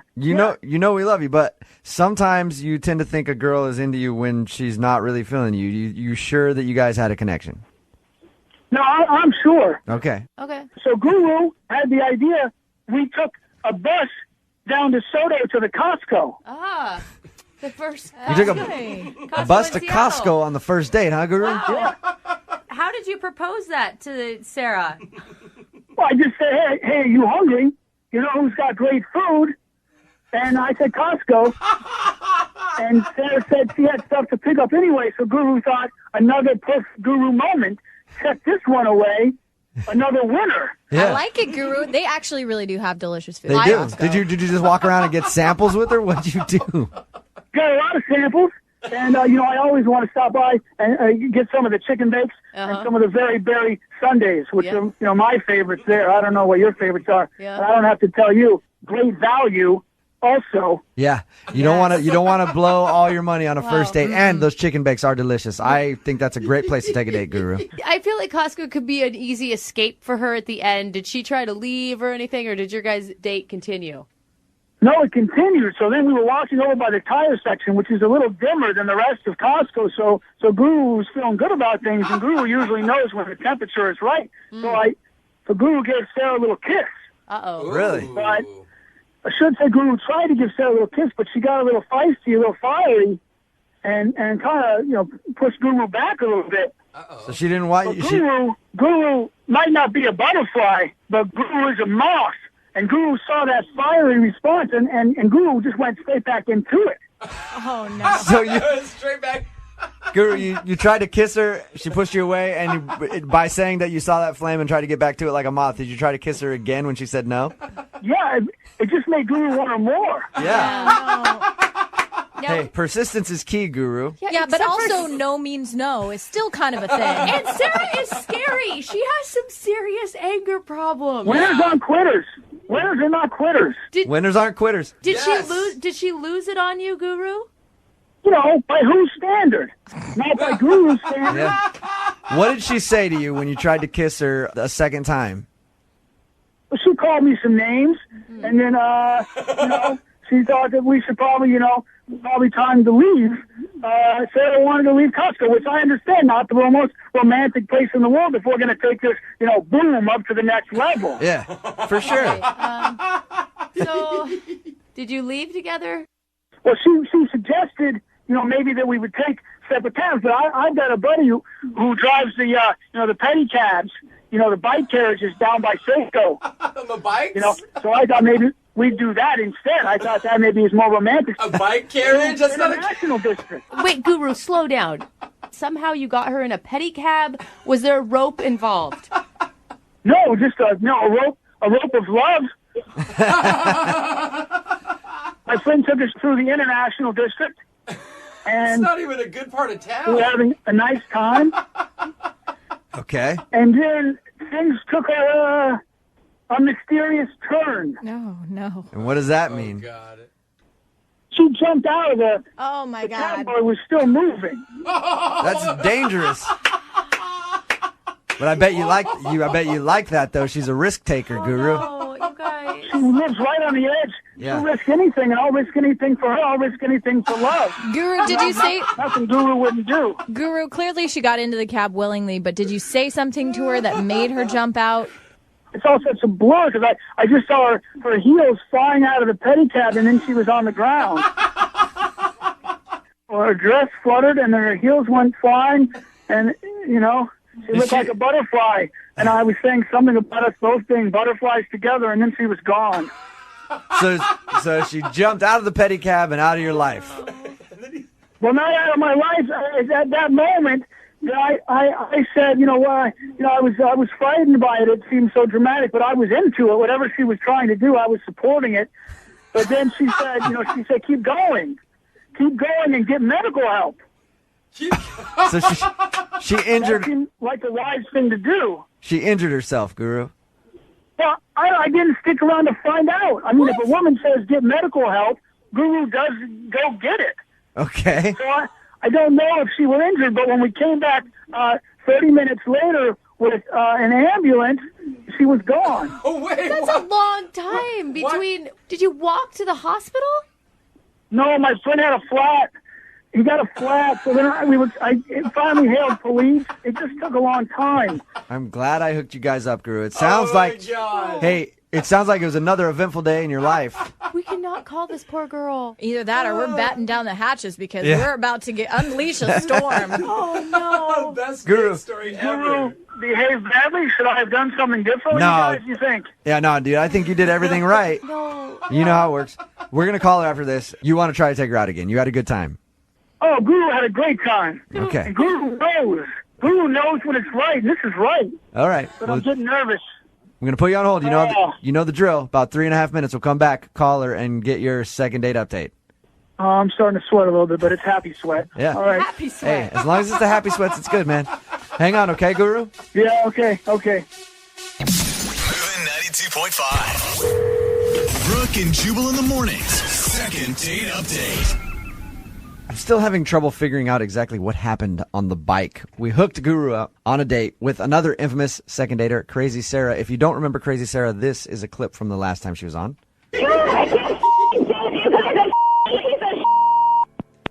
I like how the song Bruno Mars starts to come in at the end there. But no, she's very angry. We got a hold of both of them, ended up setting them up on a date. They went out.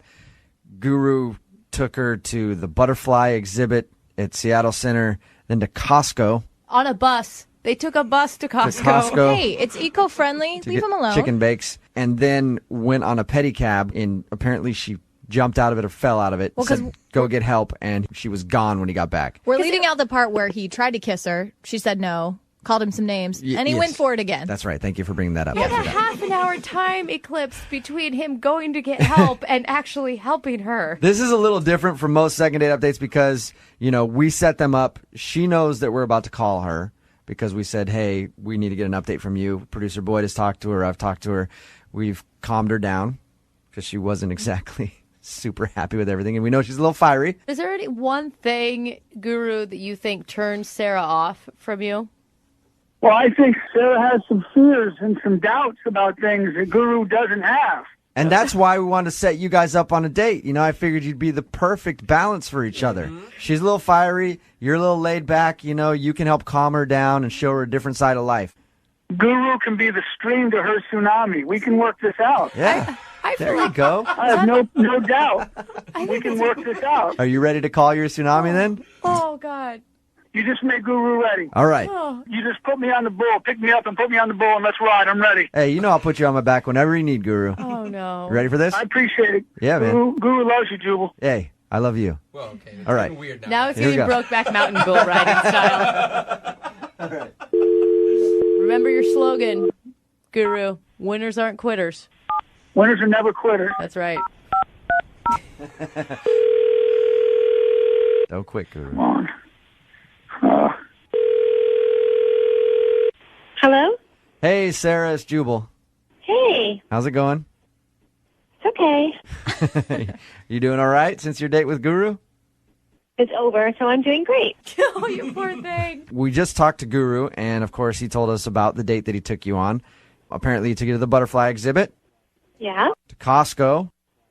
Oh, he admitted that. Okay. Yeah, he said He said you were into it. Oh, God. Yeah, Sarah, can I ask what your initial impression of him was? I thought he was weird. Yeah. But, but it wasn't weird, in a way that I couldn't spend some time looking at butterflies. Guru's quirky and eccentric. That's what I would say. I wouldn't call him weird. He's an interesting character. He'd be a fun guy to hang out with, I would Yeah, think. you wouldn't call him weird, but I would. Yeah, I think that's fair. Yeah, plus the other stuff's really weird. So maybe taking a woman to a butterfly house is not weird. The other stuff's weird. How did he get you on the bus to Costco? Oh, God, how did he get me on the bus to Costco? He said he had this great, new hotspot that he thought was really unusual. We're helping save resources by taking a bus. I thought, cool place to eat that I've never experienced before. Mm-hmm. And I was right on top of it. I've never experienced eating at Costco before. Aren't the chicken bakes delicious, though? Not when a guy you met an hour before asks you to eat it Lady in the Tramp style. Oh, my God. He asked you to eat a chicken bake Lady in the Tramp style? Yes. I think I should have run then. I thought he was just making a joke. I realize now that was no joke. It was just getting weirder and weirder. And he has these long monologues about paper being the future, and I don't understand what he's talking about. I'm not getting angry, but I'm confused, and I'm strangely interested because I've never been around someone who talks the way he does. Right. But at the same time, I'm repulsed. Right. So you get in the pedicab. Yeah. Did you jump out of the pedicab at a certain point? Listen, you guys, you don't know. This whole thing, it just kept escalating and getting weirder. And he stands up in the pedicab and he starts screaming, "I'm the king of the world," with his arms outstretched. And something just switched in me, and I just jumped out because the only thing I could think was I would rather be hurt and break my leg than spend one more second with this person. Oh, my God. It was just, I just couldn't do it anymore. Sarah, are you okay? Are you okay? Sarah, that's You know Guru. who this is? You recognize this voice? What? Are Oh, you my okay? God, no! No, you guys played it. Oh, no. Listen, Sarah. Oh, shoot. Sarah, can you just hear him out for a second, though? Because he really liked you, and I think he probably feels bad about the whole pedicab thing. Guru, want to make sure you're okay and healthy. I think that you have all this fire, which is the most beautiful thing about you. I feel like I've looked directly into the sun now, and I've come back from that. look. I am not attracted to you. That's just You're starting my thoughts. You start guru sentences. That's chemistry. You can't buy that. But we have it together. I can't believe you would have the audacity to think I'd go out again with you after the places you took me, the way you behaved. I mean, it shows me what you think I'm worth if you take me to Costco to eat. Did you ever think of that? It makes me feel really that you would think it's honorable to take a woman to Costco. There's a reason that you and I have been on multiple second date updates. There's a reason we're not with someone, and it's because we're special people. And we're a little bit off the grid, maybe. And so I thought you would appreciate those things that are unique. And that are unique. Maybe you don't. And I can't change that. Guru can't change your nature more than Guru can change nature. That's a very poignant statement, Guru. You keep talking in the third person. Why do you do that? It's horrible. It's obnoxious and it's crazy. Why? Sarah, you can call names and you can lash out. But Guru will still be here with open arms. There's no netting on this butterfly. There's no netting. There's no netting. Why? Sarah, why do you insist on having this netting around you? You're a beautiful butterfly. You should be free. But I have to go. You guys have to you have to release me from this, please. Release me. Give this girl a break. Yeah. Give her a break. Sarah, don't you think you should have the decency at least to go out with him again? Like, listen to how much he liked you. Decency? Really? You're putting it on me that I'm not decent if I don't go out with a man I don't want to go out with. I mean, really? You think it's okay to pressure women like that? It's not the dark age. I'm sure he wants all of us to be decent. No, I don't know that that's true, Guru. I want everybody to be decent. I think that's opposite, Guru. Guru wants everyone to look at the mountains more and the ground less and to walk around and take in what's around them. No, Guru wants everybody to do what he wants. That's what Guru wants. Guru wants the woman to shut up and go along with whatever he wants, even if it's a second date she's not interested in. So stop acting so lovable, because underneath it, you're just a controlling piece of like a lot of other guys. And you just pretend you're different, but you take women to Costco, you ask them to sit spider style on a bus. That's revolting. That's really disgusting. So you, Guru, if that's even your real stupid hippie name. Oh, wow. Do you feel at all guilty for setting Guru up and Sarah together? This is like, it's like oil and vinegar, dude. Did you hear that passion at the end? I mean, eventually the wheels come off a little bit, but the passion is admirable. Yeah. He's undeterrable. It's passion. Passion. And Guru can recognize someone who's passionate. The wheels come off and the freaking engine falls out. Guru, did you learn anything from today's second date update? It's good. It's perfect, right? Because what do they say? If you get burned, try again, or don't be scared of burns. Something. But, Sarah's all fire. I think what they say is burns build character. No. So keep burning yourself until you get it right. I think they say don't play with matches, Guru, is what they say. Yeah. Yeah, I guess they did, and I guess I lit one around a flame, and it kind of blew back in my face. But Guru keeps going out there. I'll be the water to anyone's fire any day of the week. And I've got, Guru has a little spark in him, and I think the ladies would tell you that right away. And I'll tell you that, and a lot of people, and my mom would tell you that. There's a lot of spark in Guru. I think the one thing that you need to learn is not to take women to Costco and get chicken bakes on a first date. I don't think there's a lot of women that are going to like that at all. That's like third date material. You know what I say to that? What's that? Okay. All right. Okay. All right. Love you guys. Love you. Bye, Guru.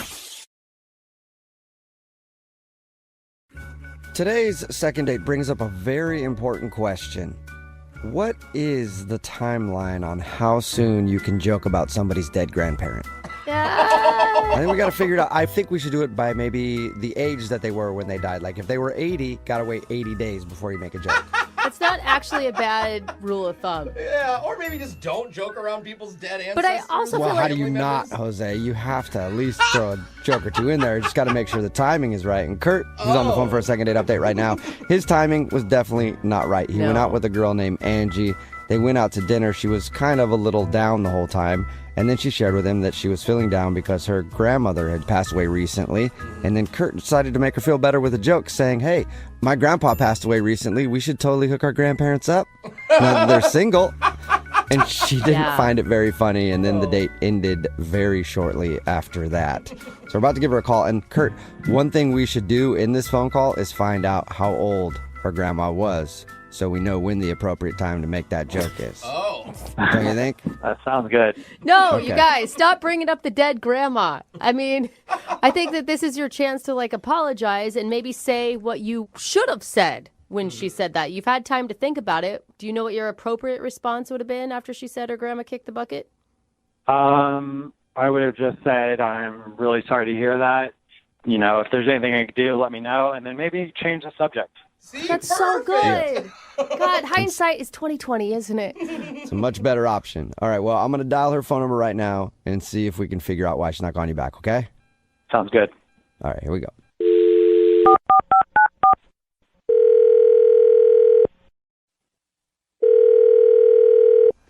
Hello? Hi, is this Angie? Yeah, who's this? Hey, what's up, Angie? How are you? This is Jubal from Brooke and Jubal in the Morning, the radio show. Oh, I'm fine. How are you? Not bad. It sounds like you might be familiar with the show. Yeah, I mean, I've heard it before. Thank you. Nice. You ever heard of Second Date before? Yes, I have. Okay, wonderful. Then This is you gonna might go. be excited to know that's why we're calling today. Oh, really? Yeah. Uh-oh. Yep. That wasn't a very excited. Uh-oh. Okay, what's going on? Have you been out on a lot of dates recently? Not a lot. Uh-huh. Okay. Have you been out on a date with a dude named Kurt? Yes, I did go out with him. Cool. Any guess on who might be calling for a second date? You just said it. I told her. Well, I guess it's him, but that's kind of weird. Why is It's- it weird? It's weird. Yeah, I mean, I'm not interested in going out with him. Yeah, I mean, he got that because you haven't called him back. Remember, the point of the Well- second date is find out why.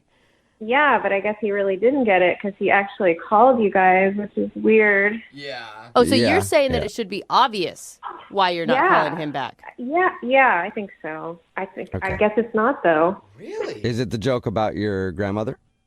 Oh, he actually told you that? Yeah, that was really I didn't appreciate that at all, but that's not the whole reason. Yeah, he did tell us about that. He told us that he feels bad actually about making a poorly timed joke when you shared that your grandmother had just passed away. So he does feel bad about that, but it's more to it.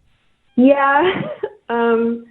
Yeah, I think that like the worst part was that he was going on and on about the fact that he's a male model. It was like very uncomfortable for me, and he kept like making all these faces like this is my relaxed face and this is my seductive face and Oh this my is my God. evening romantic face. Who does that? Are you serious? He mentioned that it was weird you weren't calling him back because girls always call him back because he's a model. Yeah. Oh, please. So doesn't that give you an idea of like how gross he is? Wait, when did he start doing faces at the table? Like really early on in the date. Like he seemed like he was trying to impress me. You know, if there was a mirror behind me in the booth, I bet you he would have just been looking at his reflection the whole time. Yeah, this dude is like, here's me, here's the world, and here's all my faces. And I was like, oh, come on. Wow. I wasn't in a really good mood, you know. I mean, I just wanted to go out and have some fun. I'm sad about my grandma, and this guy is just, ew, he just made it worse. I'm surprised he didn't take that opportunity to show you his sad look. You know, he may have. He showed me a lot of looks, the whole gamut. What did you say to him? I mean, I didn't know what to say because, I mean, he just thought that he was so entertaining. And, I mean, I sort of tried to get the point across that I wasn't really into seeing all these faces, and I just kind of wanted some nice company. And, you know, but I guess he didn't get it. Okay, so long before the dead grandma joke, you were over this guy.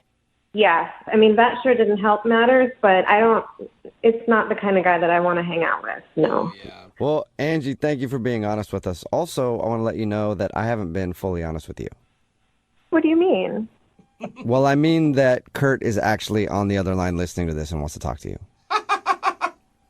Oh. Hey, Angie. Oh my God, you're on the phone. Great. Yes, I'm on the phone. And first of all, I know you're trying to bash male modeling, but it's, really insensitive. And, I was just trying to show you, kind of like my talents and hoping that you would show me your talents, but you don't really have any. So. Oh, damn. Whoa! Somebody got their feelings hurt, Kurt. I mean, maybe I don't care that much about your talents right now. I have other things going on in my life. I just wanted someone normal to hang out with, but that's not you. Oh, wow. I cannot believe you didn't come in with an apology, Kurt. Like, oh my God, I was nervous. I'm sorry. See how he is? I mean, why am I going to apologize if, like, everybody in the station, including yourself, is, like, making fun of what I do? Like, that doesn't make any sense. I'm not going to apologize for anything. Yeah. Okay, well, I know that you think your modeling is really great, so why do you care what anyone thinks of it? And like I said, I have other things going on right now, so I'm not so interested in your bragging about your talents. I was just trying to have a good time. Kurt, I don't think you get it. Like, nobody's making fun of your career. They're making fun of you being so self-absorbed. Exactly. Well, I mean, whatever, like, however you want to spin it, that's, like, on you. But I was just trying to be outgoing, trying to show, like, a little bit more of my personality on the date, but it's being spun around. Like, I'm just sitting here with, like, some self-indulged guy on a date, and that's not who I am. That's not what I do. And that's what it sounds like. I mean, how many faces did you show her? for your information, I actually have 15 to 20 different faces that have all made me over $1,000. Whoa, that's good. I wish I could get paid for my face, Kurt. I do think that's a talent, but maybe just not on a date. Maybe save that for when you're actually working and not across the table from someone at dinner. Yeah, it's like Jubal going out on a date and doing all his phone tap voices. Like, no one wants that. They don't? They don't. I'm sorry. For the future. I think a lot of people give male models a bad rap, and just so you guys know, I mean, I know most of you are in the radio or in, whatever Angie does. Male modeling is very hard, and we grind every day to make our careers possible. Okay, and you have to work on your diet. You have to work on your wardrobe. You have to keep up with what's going on, and obviously you need to practice your faces. I mean, as funny as this sounds, it's a very important part of what I do. Makes sense. Kurt, one very, very important thing that you just said, though, that I think probably makes it seem like you're a little self-involved is you said, I don't even know what Angie does. And you went on a date with her and you didn't take the time to figure out what her career is? Yeah, Kurt, you never even asked me what I do. Well, you're too sad looking to really even talk to you. Like, I was scared to ask you. So it's her fault that you didn't take any interest in her? Yeah, she was just way too sad and way too down. I just didn't know what to say to her. I just didn't feel like I could ask her anything. Oh my God. So you thought you could cheer up with some of your faces. I get it, dude. Well, Angie, would you like to go out with Kurt on a second date? We will pay for it. Absolutely not. Yeah. I thought you were going to pause after absolutely. Damn. And if you guys are wondering, I'm making this type of face. Disgusted. No way. Never again. Dude, you nailed it. I can't Thanks see it. anyway. Yeah. Yo, stop making fun of my faces. They're real and they very much get me paid. Okay? All right. So. Oh my God, he's miserable. Keep grinding, Kurt. Angie, thank you for talking to us. And, You're welcome. hopefully you can find a lady out there, Kurt, that will appreciate you for all your different looks. That's great. Thank you so much. I appreciate your feedback. No problem. I feel like I start a lot of second dates off this way, but when you're going to joke with a date, it's all about timing and appropriateness. For example, if you're out on a date and the girl's like, oh, I'm feeling a little bit under the weather today, probably a bad time to go, well, I'm a gynecologist. I could help you out later after we eat. Oh my God, that's so gross, and it's been said before. Oh, no. That's the Could be a sad good joke. part. I have no idea. But Kurt thinks that a bad joke might have ruined his chances at a second date with a girl named Angie. What's up, Kurt? How are you? Hey, very good, guys. How are you? God, was your joke as bad as the one Jubal just said? Timing-wise, probably a little bit worse. Oh my God! What did you say? We'll get to that in just a second. First, tell us about Angie. Where'd you meet her? So we actually met on Bumble. Okay. Nice. That means she chose you.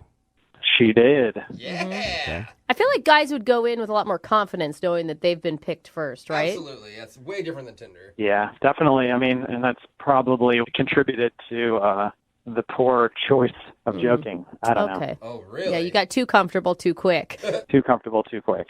Before you tell us about the joke, tell us about the start of the evening with her. How was everything? It was just kind of weird right off the bat, because online we were texting each other back and forth, just a lot of joking mostly. Then on like the day of the date, when I picked her up, she just kind of just didn't seem like she was in a good mood at first. Okay, so you started off thinking like, ooh, maybe something else happened. She's not feeling this. Yeah, like, obviously we had never been out or anything. I didn't really know her that well, so this may have just been how she acted all the time. Mm-hmm. Oh, yeah. And so, yeah, I asked her a few times, like, if she was okay, and she just never seemed like she wanted to talk about it. Okay. Okay. So what'd you guys do? We went to dinner. Okay. Oh, that's good. Yeah. Did she open up more at dinner or still kind of the same? She was still pretty much the same. Towards the end of dinner, though, was when she kind of, like, let me know what was going on. What was going on? So it was really sad. Like, her grandmother actually passed away, within a week of us going out, yeah. Oh, that So she's sucks. probably not getting a big settlement, so she was upset. What? No, Jubal. Oh my God. She obviously really liked you if she thought like, man, I'd still want to go on this date. Maybe this will cheer me up. Exactly. Maybe this is the silver lining that I need this week. Did she mention anything about the settlement? No, Jubal. Yeah, there was no talk of, like, any settlement or, like, a will or anything, thank God. Yeah, I would hope not. But that's a real bummer. How did you respond when she told you that? Well, this is kind of where I think I messed up. So my grandfather had actually passed away a couple months before. And, I was kind of telling her, like, I totally understand. I was like, my grandfather actually passed away recently. And obviously it's, really tough. I was like, but maybe we could get my grandmother, who is still alive, to hang out with your grandfather, who's still alive. So you took the opportunity to try to hook up your grandparents. And how did she take that? Well, she didn't really say anything at first, and then she kind of started to like look around. So I quickly let her know, like, hey, I'm just joking. I'm just trying to make you feel a little bit better. And yeah, that was pretty much the end of the funness of the date. Especially because jokes are supposed to be funny, and that's not even really funny. Yeah, I know. It was really bad timing on my part. And I wasn't thinking. I was just trying to make the situation a little bit better. Yeah. But I could see, if you apologize, that she should understand. I don't know, Kurt. I thought it was hilarious. So. Yeah. So how did everything end then after that? Well, pretty much it ended very shortly after that joke. Whoa. She was like, yeah, she just said she was kind of ready to go back to her house. And I took her back. I didn't try making any moves or That's good. I didn't try, obviously, kissing her or anything. I wanted to stay respectful, because I really did like her outside of that crappy joke that I made. She was really nice. Have you talked to her at all since? No, I haven't. She hasn't called me back. Okay. I just feel like, people say awkward things in awkward moments on a date. I feel like what you said, though not funny, forgivable. Yeah. Yeah, I don't know. Like I said, I was trying to be lighthearted about it, but it obviously was maybe a little too soon. Mm-hmm. And I don't know. Yeah, she hasn't called me back, and it's kind of like surprising too because usually girls call me back. Like I'm kind of like a part-time model, so even if girls don't like me, they generally will reach back out to hook up or something. Because you're attractive. You're hot, yeah. Yeah, all right. We know. At the very least, we can get her on the phone and see if you can apologize for your joke and try to get a second date. Yeah. Well, hopefully she's down to go back out with me. Like I said, I really liked her, and I felt like we connected. I just, I made a joke. Okay. Well, we'll play a song and then come back and get your second date, all right? All right, guys. Okay, hang on.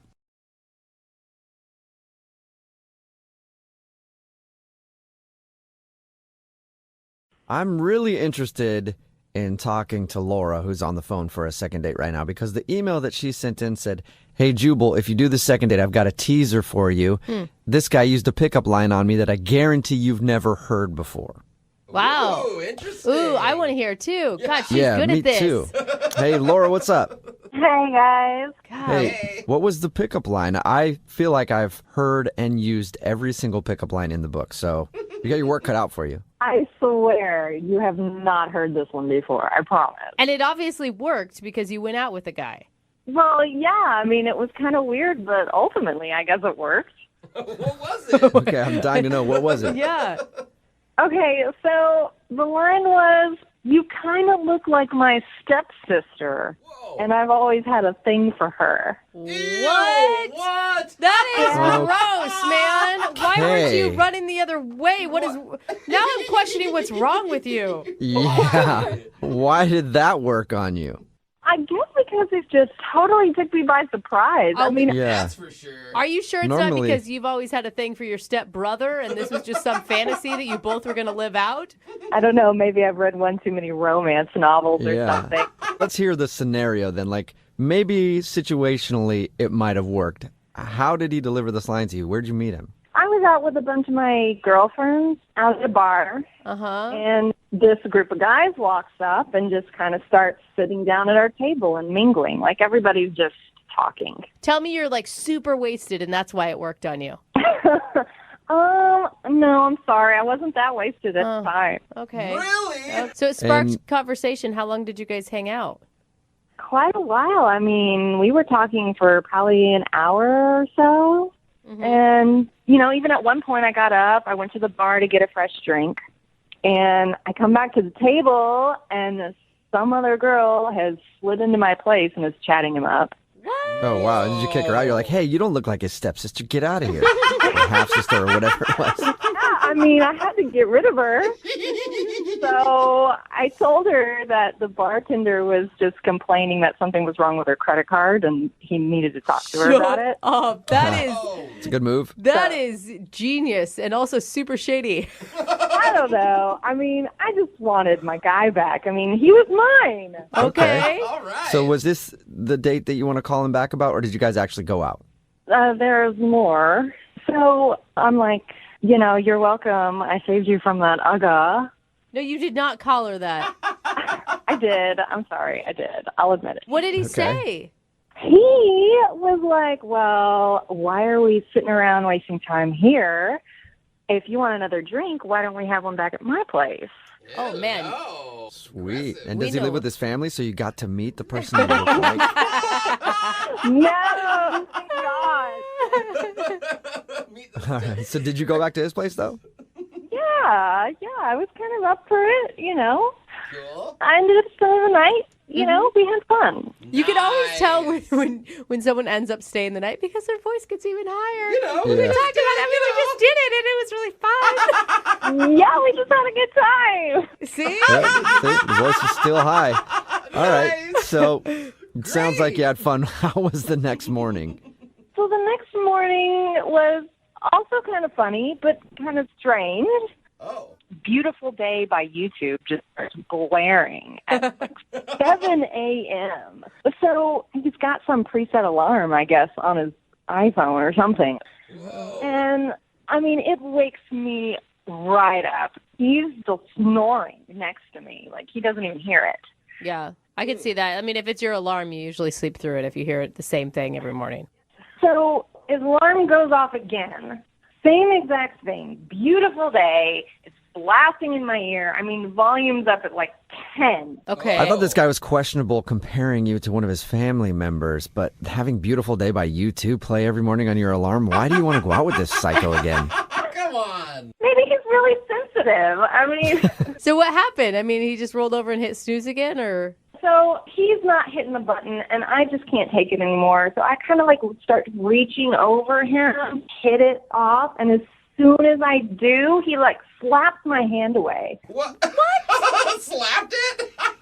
Yeah, but it's just extra weird because otherwise he's lying there like a zombie. Like he's completely motionless. And he just like randomly slaps my hand away. It's almost like he maybe didn't know what he was doing.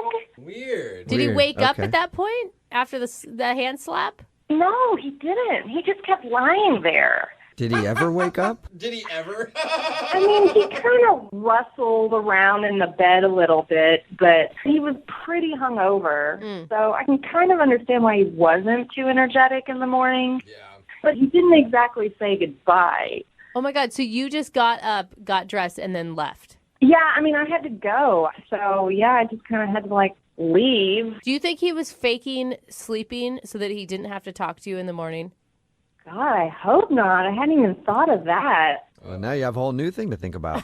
Yeah. Why do you think he's not calling you back? I don't know. I had a really great time. And I don't want it to be just, a random hookup. I'd like to see him again. Okay, well, we'll play a song, come back, and then call him and get your second date, if he wakes up, that is. Okay? All right, hang on. Hey, Laura? Yes. Is this giving you flashbacks of your date?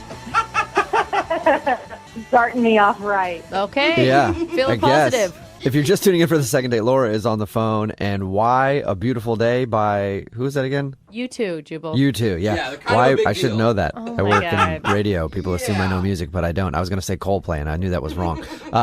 A Beautiful Day by U2. Why do we start the segment with that? Because Laura met a dude at a bar. They went back to his place. They ended up, how'd you say it, Laura? Having fun, but you said it with a really high voice. We were having fun. Yeah. So they had a bunch of fun, and then she was woken up in the morning by that song right there on his phone as an alarm, I guess, and it kept going off. She tried to turn off the alarm, and at one point, he seemed to be still asleep, but he woke up, knocked her hand away from the phone, and then went back to sleep. And she hasn't heard a word from him since. Laura, are you sure you want to call this guy? I just think like one night stands, one night hookups that don't call you back and don't wake up in the morning to say goodbye are usually probably not very promising. I hear what you're saying, Brooke, but we had a great time. I mean, we really connected. I just think that he was maybe really hungover and doesn't really know what he did. And so I'd like to, get to the bottom of this. Okay, cool. Well, I'm going to dial his phone number right now. Hopefully his ringtone is A Beautiful Day, too. He's just like a weird U2 fan. Every single song of his. You ready, Laura? Yeah. All right, here we go. I'm going to dial his phone number right now. Oh, by the way, what's his name? I didn't get his name. Matthew. Matthew. I guess that's important. Okay, now I'm going to dial the phone number and call him. Here we go.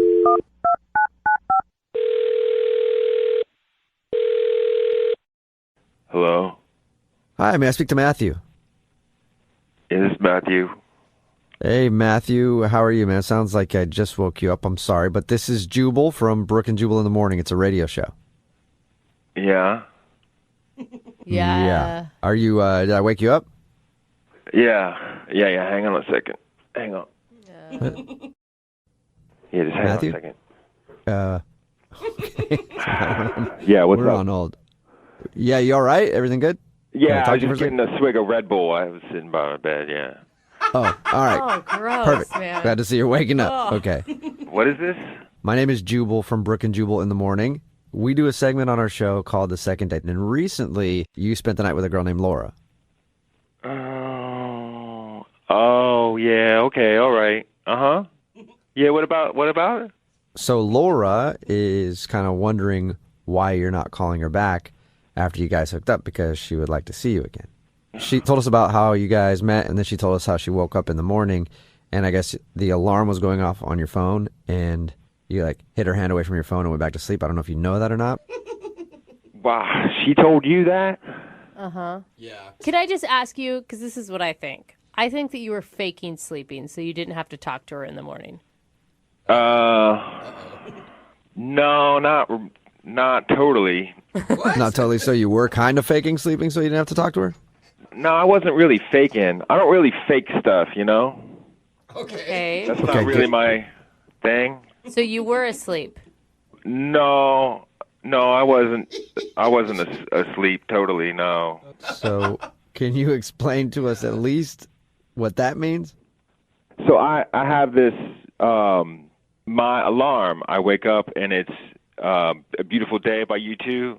Do you know that song? Yeah, she actually told us that. She said that she was sound asleep and then your alarm started going off and it was Beautiful Day by U2 and she kept trying to turn it off. Yeah, that's like my Get Up and Bro song, you know? Get up and bro? Is that what you just said? Yeah, man. It's like, it's a beautiful day, and it's just a great song. It just gets me going, you know? Okay, so that's the song that you like to listen to every morning on your alarm. It's like my thing. It's like my thing that I have. So what's the problem? I don't understand Yeah. what the problem is. The problem is she reached over and turned it off. Why is that a problem? Done? Are we done here? Wait. No, No. Why is that a problem? Because it's not just an alarm. I listen to that song in the morning. I listen to it all the way through. I sit in bed and I listen to it, and it gets me going. It's my get up and bro song. Okay. Oh, Bro. dude. Hey, I feel you, bro. But Wait. why can't you just like let her turn it off because you're trying to sleep, and then maybe wake up with her and then turn it on yourself after she leaves? Because that's not how my routine goes. Yeah, but when you invite someone over to your house and they stay the night, they're going to screw up your routine in the morning. Unless part of your routine is just waking up with a different girl every morning. I don't know. Maybe that's part of it. We don't have to talk about that. But look, I wouldn't get up and turn off her Spice Girls song. Why would she be listening to Spice Girls in the morning? Whatever, man. Look, I was off all day, and it was her fault. I felt weird. It messed with my head all day. You know what I mean? Like, it's just straight up disrespectful. You know what I mean? Not really. Why wouldn't you tell her? Because I was hungover. Okay. And it's also like, I didn't say anything because that's part of my routine, is I sit there and I listen to the song, and she interrupted it. And it messed up my whole day. But she didn't know that was your boundary. It's my phone. I don't mess with anybody's phone. Do you go and touch people's phones? If it's blaring U2 in my ear for 10 minutes while I'm waking up, yes, I would touch your phone. Then get out and leave if it's bothering you that much. Oh, my God. All right. Okay. Well, hey, man, you definitely know what you like, and you don't like somebody turning off your favorite song in the morning. Yeah, you got it out of me. Yeah. Thank you for telling us now. I appreciate that. Now I have to tell you something, and this might screw up your routine a little bit because Laura is actually on the other line listening and wants to talk to you. Hi, Matthew. Are you serious? Oh, my God. Man. I just want to know, are you serious? Because I'm just totally confused right now. What? Did you just hear all that?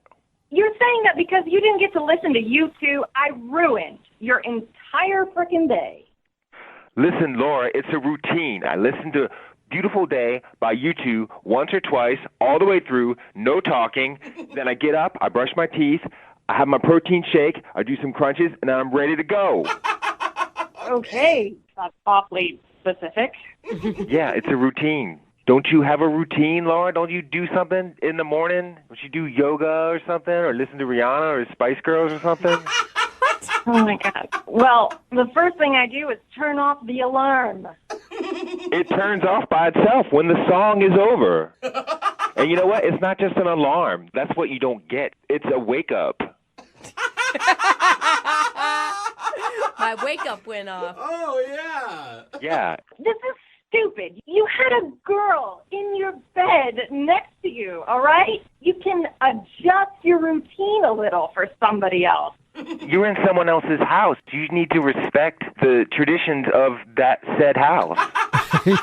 What if she doesn't know your traditions yet, Matthew? You didn't tell me anything. How am I supposed to know that that's your routine, okay? I had zero heads up on this one. It just seems like, Matthew, you're not a very flexible person. Not on that. I'm not. not on my get up and bro song. I mean, Laura, isn't that kind of a turnoff? I'm sorry. I've never met somebody, let alone a guy, who's been this particular about a morning routine. Hey, you know what? Hey, I tried to be flexible. I tried to listen to it again later, and it's like it's gone. It's ruined. It's not the same, is it? Yeah, you can't listen to your get up and bro song in the afternoon. What's your name? Jubal. Jubal. You know what I'm talking about, man. Yeah, it makes perfect sense to me, man. Like, that's a morning song when you're ready to get up and bro. If you listen to the afternoon, it just, the whole day just feels weird, right? I'm gonna let this guy talk for me. Yeah. Matthew, feel you. Did you or did you not have a connection with Laura before the whole YouTube blunder? Yeah, of course. Okay. And you want to waste all of that. Like, why wouldn't you just be open to giving someone another shot now that they know what your issues are? I mean, if I had known that, I would have let you listen to the whole goddamn YouTube album. Nah, it's not a great album. I just like that song. Oh, okay, cool. Well, I'm glad we got that all figured out. Hey, Matthew, I do have to ask you this, though. Would you like to bro out with Laura on another date? We'll pay for it. Matthew, I'm sorry if I ruined your day. I just think this entire thing was a misunderstanding. Well, let me just say I'm sorry, too. I'm sorry you don't have respect for people's personal things. Oh, man, you are Oh, my God. So that's a no, Matthew? What do you guys think? Yeah, we got it, Matthew. It's a no. That is strange to me. That's brutal. Yeah, wow. How is it strange? Everybody's got their things. It's about respect, y'all. Hey, Laura, I'm sorry you did not get a second date.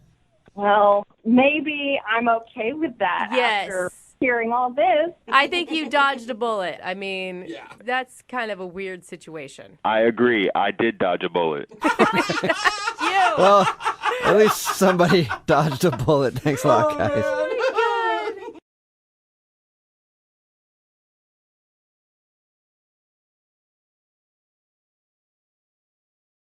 Lindsay is on the phone with us, and today she wants to call a guy named John. They were set up through mutual friends. They went out on a date, had a good time. She thinks the reason that she's not getting a call back is because she spent a good amount of the date talking about her nieces and nephews, like to the point where it may have seemed like she wants to have kids right away, and she thinks she could have scared him off. It's been 3 days since they had their date. He hasn't talked to her at all. And Lindsay, I think you might be jumping the gun. Here's what I think happened. Okay, well, what do you think happened? I think that after your date, he wanted to impress you so bad, he booked a flight to Ethiopia and has been adopting a kid ever since. And you just got to wait, a couple weeks for him to clear customs, come back with the kid to impress you, and you have an instant family. Yeah? No? That would be very impressive if someone did that. Yeah. Well, he sounds like an impressive guy because you liked him a lot. And have you heard from your friends? Like, if they've heard anything from him? No, nobody seems to know anything. I mean, that's kind of why I called you guys. Okay. I'll dial the phone number and get him on the phone and find out if something did go wrong on your date, okay? Okay. Here we go.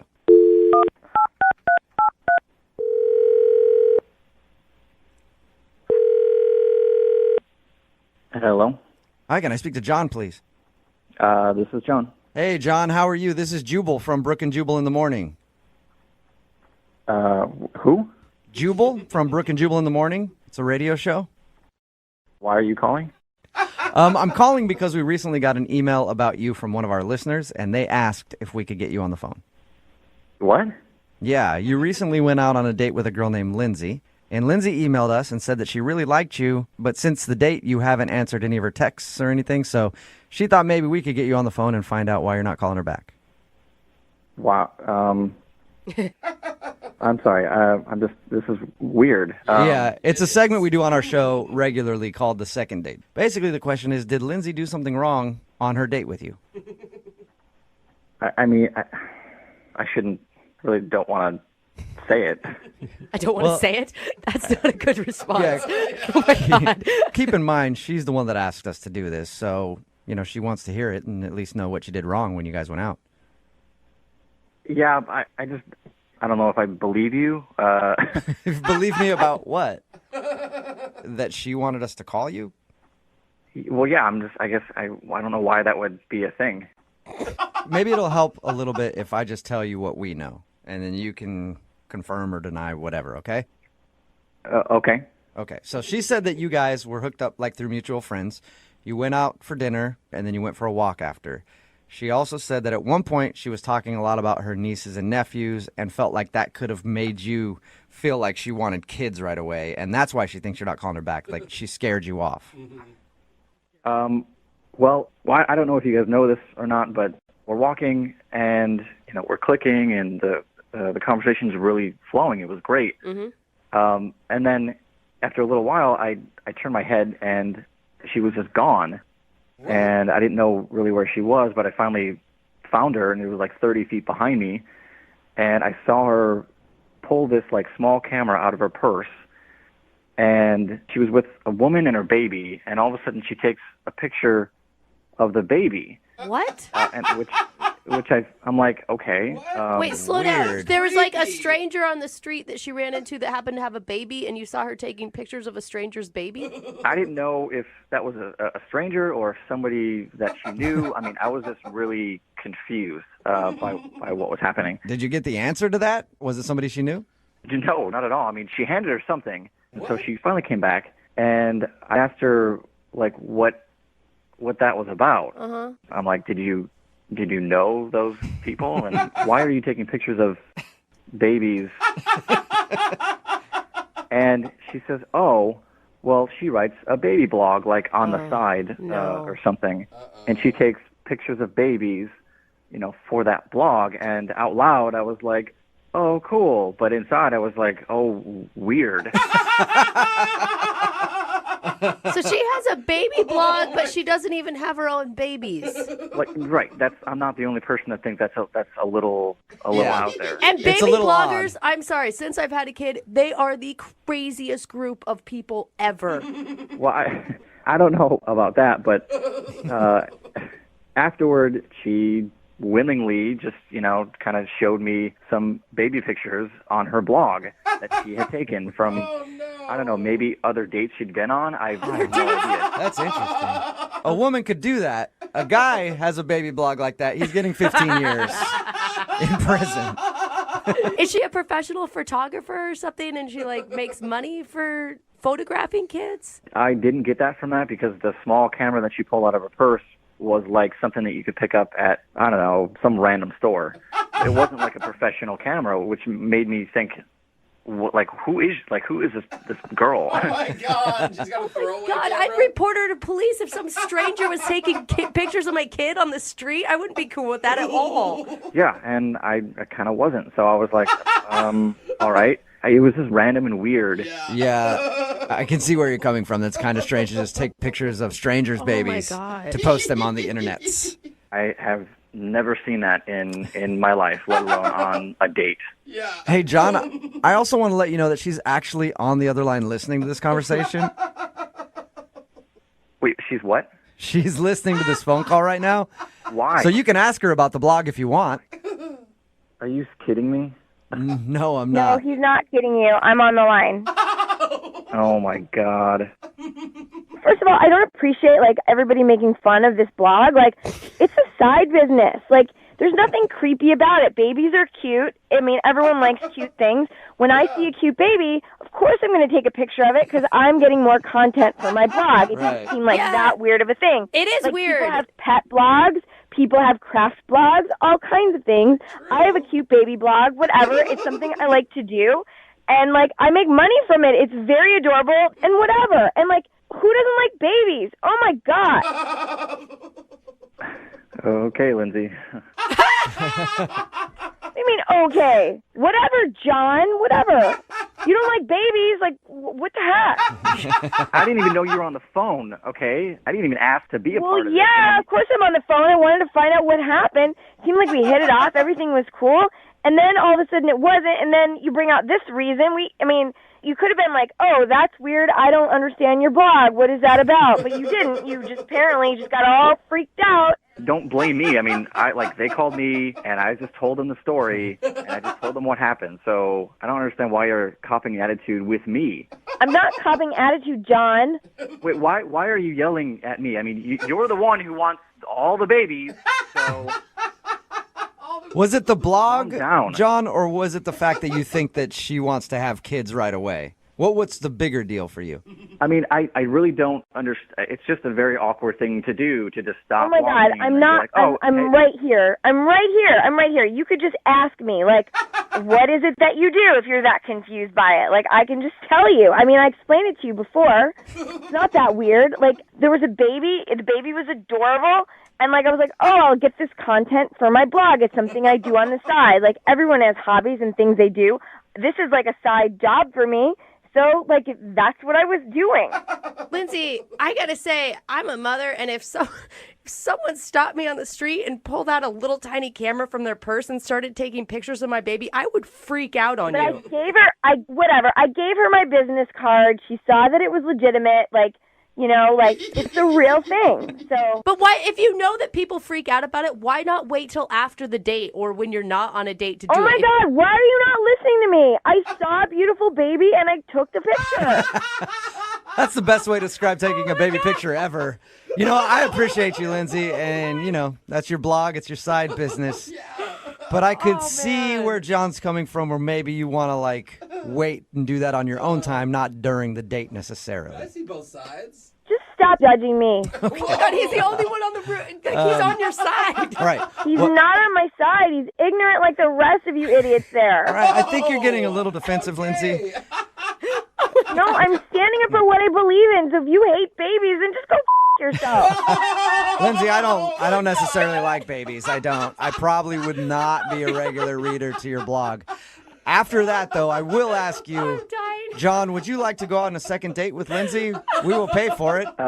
Absolutely not. Oh my God! I don't want to go on a date with you either. God, you don't like kids. You don't like babies. I would never go on a date with a baby hater like you, John. Okay, once again, I do not hate babies. It's just what happened on the date. It's you. It's not the babies, Lindsay. It's you. Whatever. Just grow a pair. Grow a pair. A little baby pair. Lindsay, thank you for doing the second date. I'm sorry it did not go like you wanted it to go. Yeah, whatever. I bet you're sorry. You don't seem sorry. But, hey, Lindsay, do you want to give out your blog real quick so people can go read about the babies? Hey. Oh, you. .com or .org? Surefire way to scare off a guy on a first date. Tell him that you want to have his babies ASAP. Shut up. No one says right that. there on the first date. And that's what Lindsay did during her first date, and that's why she thinks she's not getting a call back. Right, Lindsay? Oh, my. No, I didn't say that. No. Your email said that that's the reason you think he's not calling you back, though, because it may have seemed like you wanted to have babies, like, right away. No, I never really came out and said that, but it was like part of the conversation. Oh. And I'm thinking that might be the only thing that he could have like gotten weird about. How does that even come up? Are you like talking about your biological clock and how you don't have much time left? Oh my God, no, not at all. No. All right, before we get into the baby talk, tell us how you met this guy. Okay, so I met John through my friends at work. He used to work with them, and now he doesn't anymore, but they still like him. And I don't know, I sort of been recently single, and I don't know, they were like, hey, we know this guy, he's cute, he's a little shy, what do you think? And I was like, sure, why not, like, great. So we got each other's numbers, and like we texted for like a day or two. We talked on the phone, and he seemed really nice, and he was really sweet, and then we went to dinner. Okay, and he seemed equally excited about all this? Yeah, I mean, he's shy, but I'm not like, whoa, crazy, so I didn't think it was that, I didn't think that was like going to be too much or whatever. I don't know. Dinner went well. Like, talked about like a lot about his family, how he's close with his family. The one thing that I loved was that he didn't talk about his ex at all. And the last guy I dated, like all he did was talk about his ex, and it was the worst. Yeah, did you bring Did you bring that up at dinner? Like, oh my God, the last guy. No, I just paid attention to it. I was like, oh, he never brought up an ex-girlfriend. Oh, that is so great. Nice. All right, so tell us about the kids thing. Why do you think he's not calling you back because of that? What did you say? Well, we were talking about our family, and like he was like asking me about trips, and I was like, oh, I just got back from visiting my sister. I hung out with my niece and my nephew, and they're 2 and 3, and they're so adorable. Like, my niece is so cute, she wants to wear a princess dress, and like I wore a princess dress with her, and I talked all about that. And my nephew, like, he really has these little action figure guys, and I played with it. Like, it was just, I don't know, I just had such the best time hanging out with them. That's cute. And after a little while, I realized, oh my God, I've been talking about my niece and nephew for like 10 minutes. I was like, oh. Were you also showing him pictures on your phone? Actually, I wasn't too bad about that. I only showed him a couple of pictures. Just a few. All right. I can understand that. If I was on a date with you and you just kept talking about your niece and nephew for a really long time, the kind of guy I am, I would have been like, she wants to have a family like right away. It would have definitely scared me a little bit. I don't know, but I don't know. But then when dinner was over, he said, I don't want this to be over. Do you want to go for a walk? Oh. And I was like, yeah, exactly. So I was like, oh, okay, I'm good. Yeah, that's great. So we sort of walked around for a while. Like, we just talked some more, and it was cool. And then he's like, all right, I got to go. And then he walked me to my car, and I said, okay, hey, well, text me. And then he was like really polite, like, said goodnight. But I thought, it was still kind of early. I thought we'd hang out more. There was no kiss. Yeah, no. Oh. Do you think that he was trying to get a kiss? Because I always think when a guy says, let's go for a walk, that's code for give me a little bit more time so I can work up my courage and maybe I can make this happen. Wait for a moment. Well, yeah, I don't know. I mean, he is really shy, like that's for sure. So I thought, well, maybe he wanted to, but didn't know how. And I thought I was like, oh my God, I don't want to be aggressive with this guy because I already talked about my niece and my nephew. So I didn't try to kiss him, or I didn't like lean up against the car and like look at him in a way that you could. How did you guys part ways? He was like, good night. That was kind of it. And he was really polite about it. All right. Peace. See you later. That was a fun walk. Have a good life. So he hasn't talked to you at all since the date? It's been 3 days, and I didn't hear from him at all. I texted him, but just one. I didn't go crazy. It was one text that just like, hey, had a really great time. So nice to meet you. That's pretty much it. And then still haven't heard back and like nothing. 3 days isn't a really long time. Are you sure you still want to do a second date and not give it a, couple more days? I mean. Yeah, like in my book, like if a guy doesn't make plans in the next, 48 hours, then there's something going on. Okay. Well, play a song, come back, call him, and find out if something is going on. And get your second date right after this, okay? Okay, thank you. All right, hold on.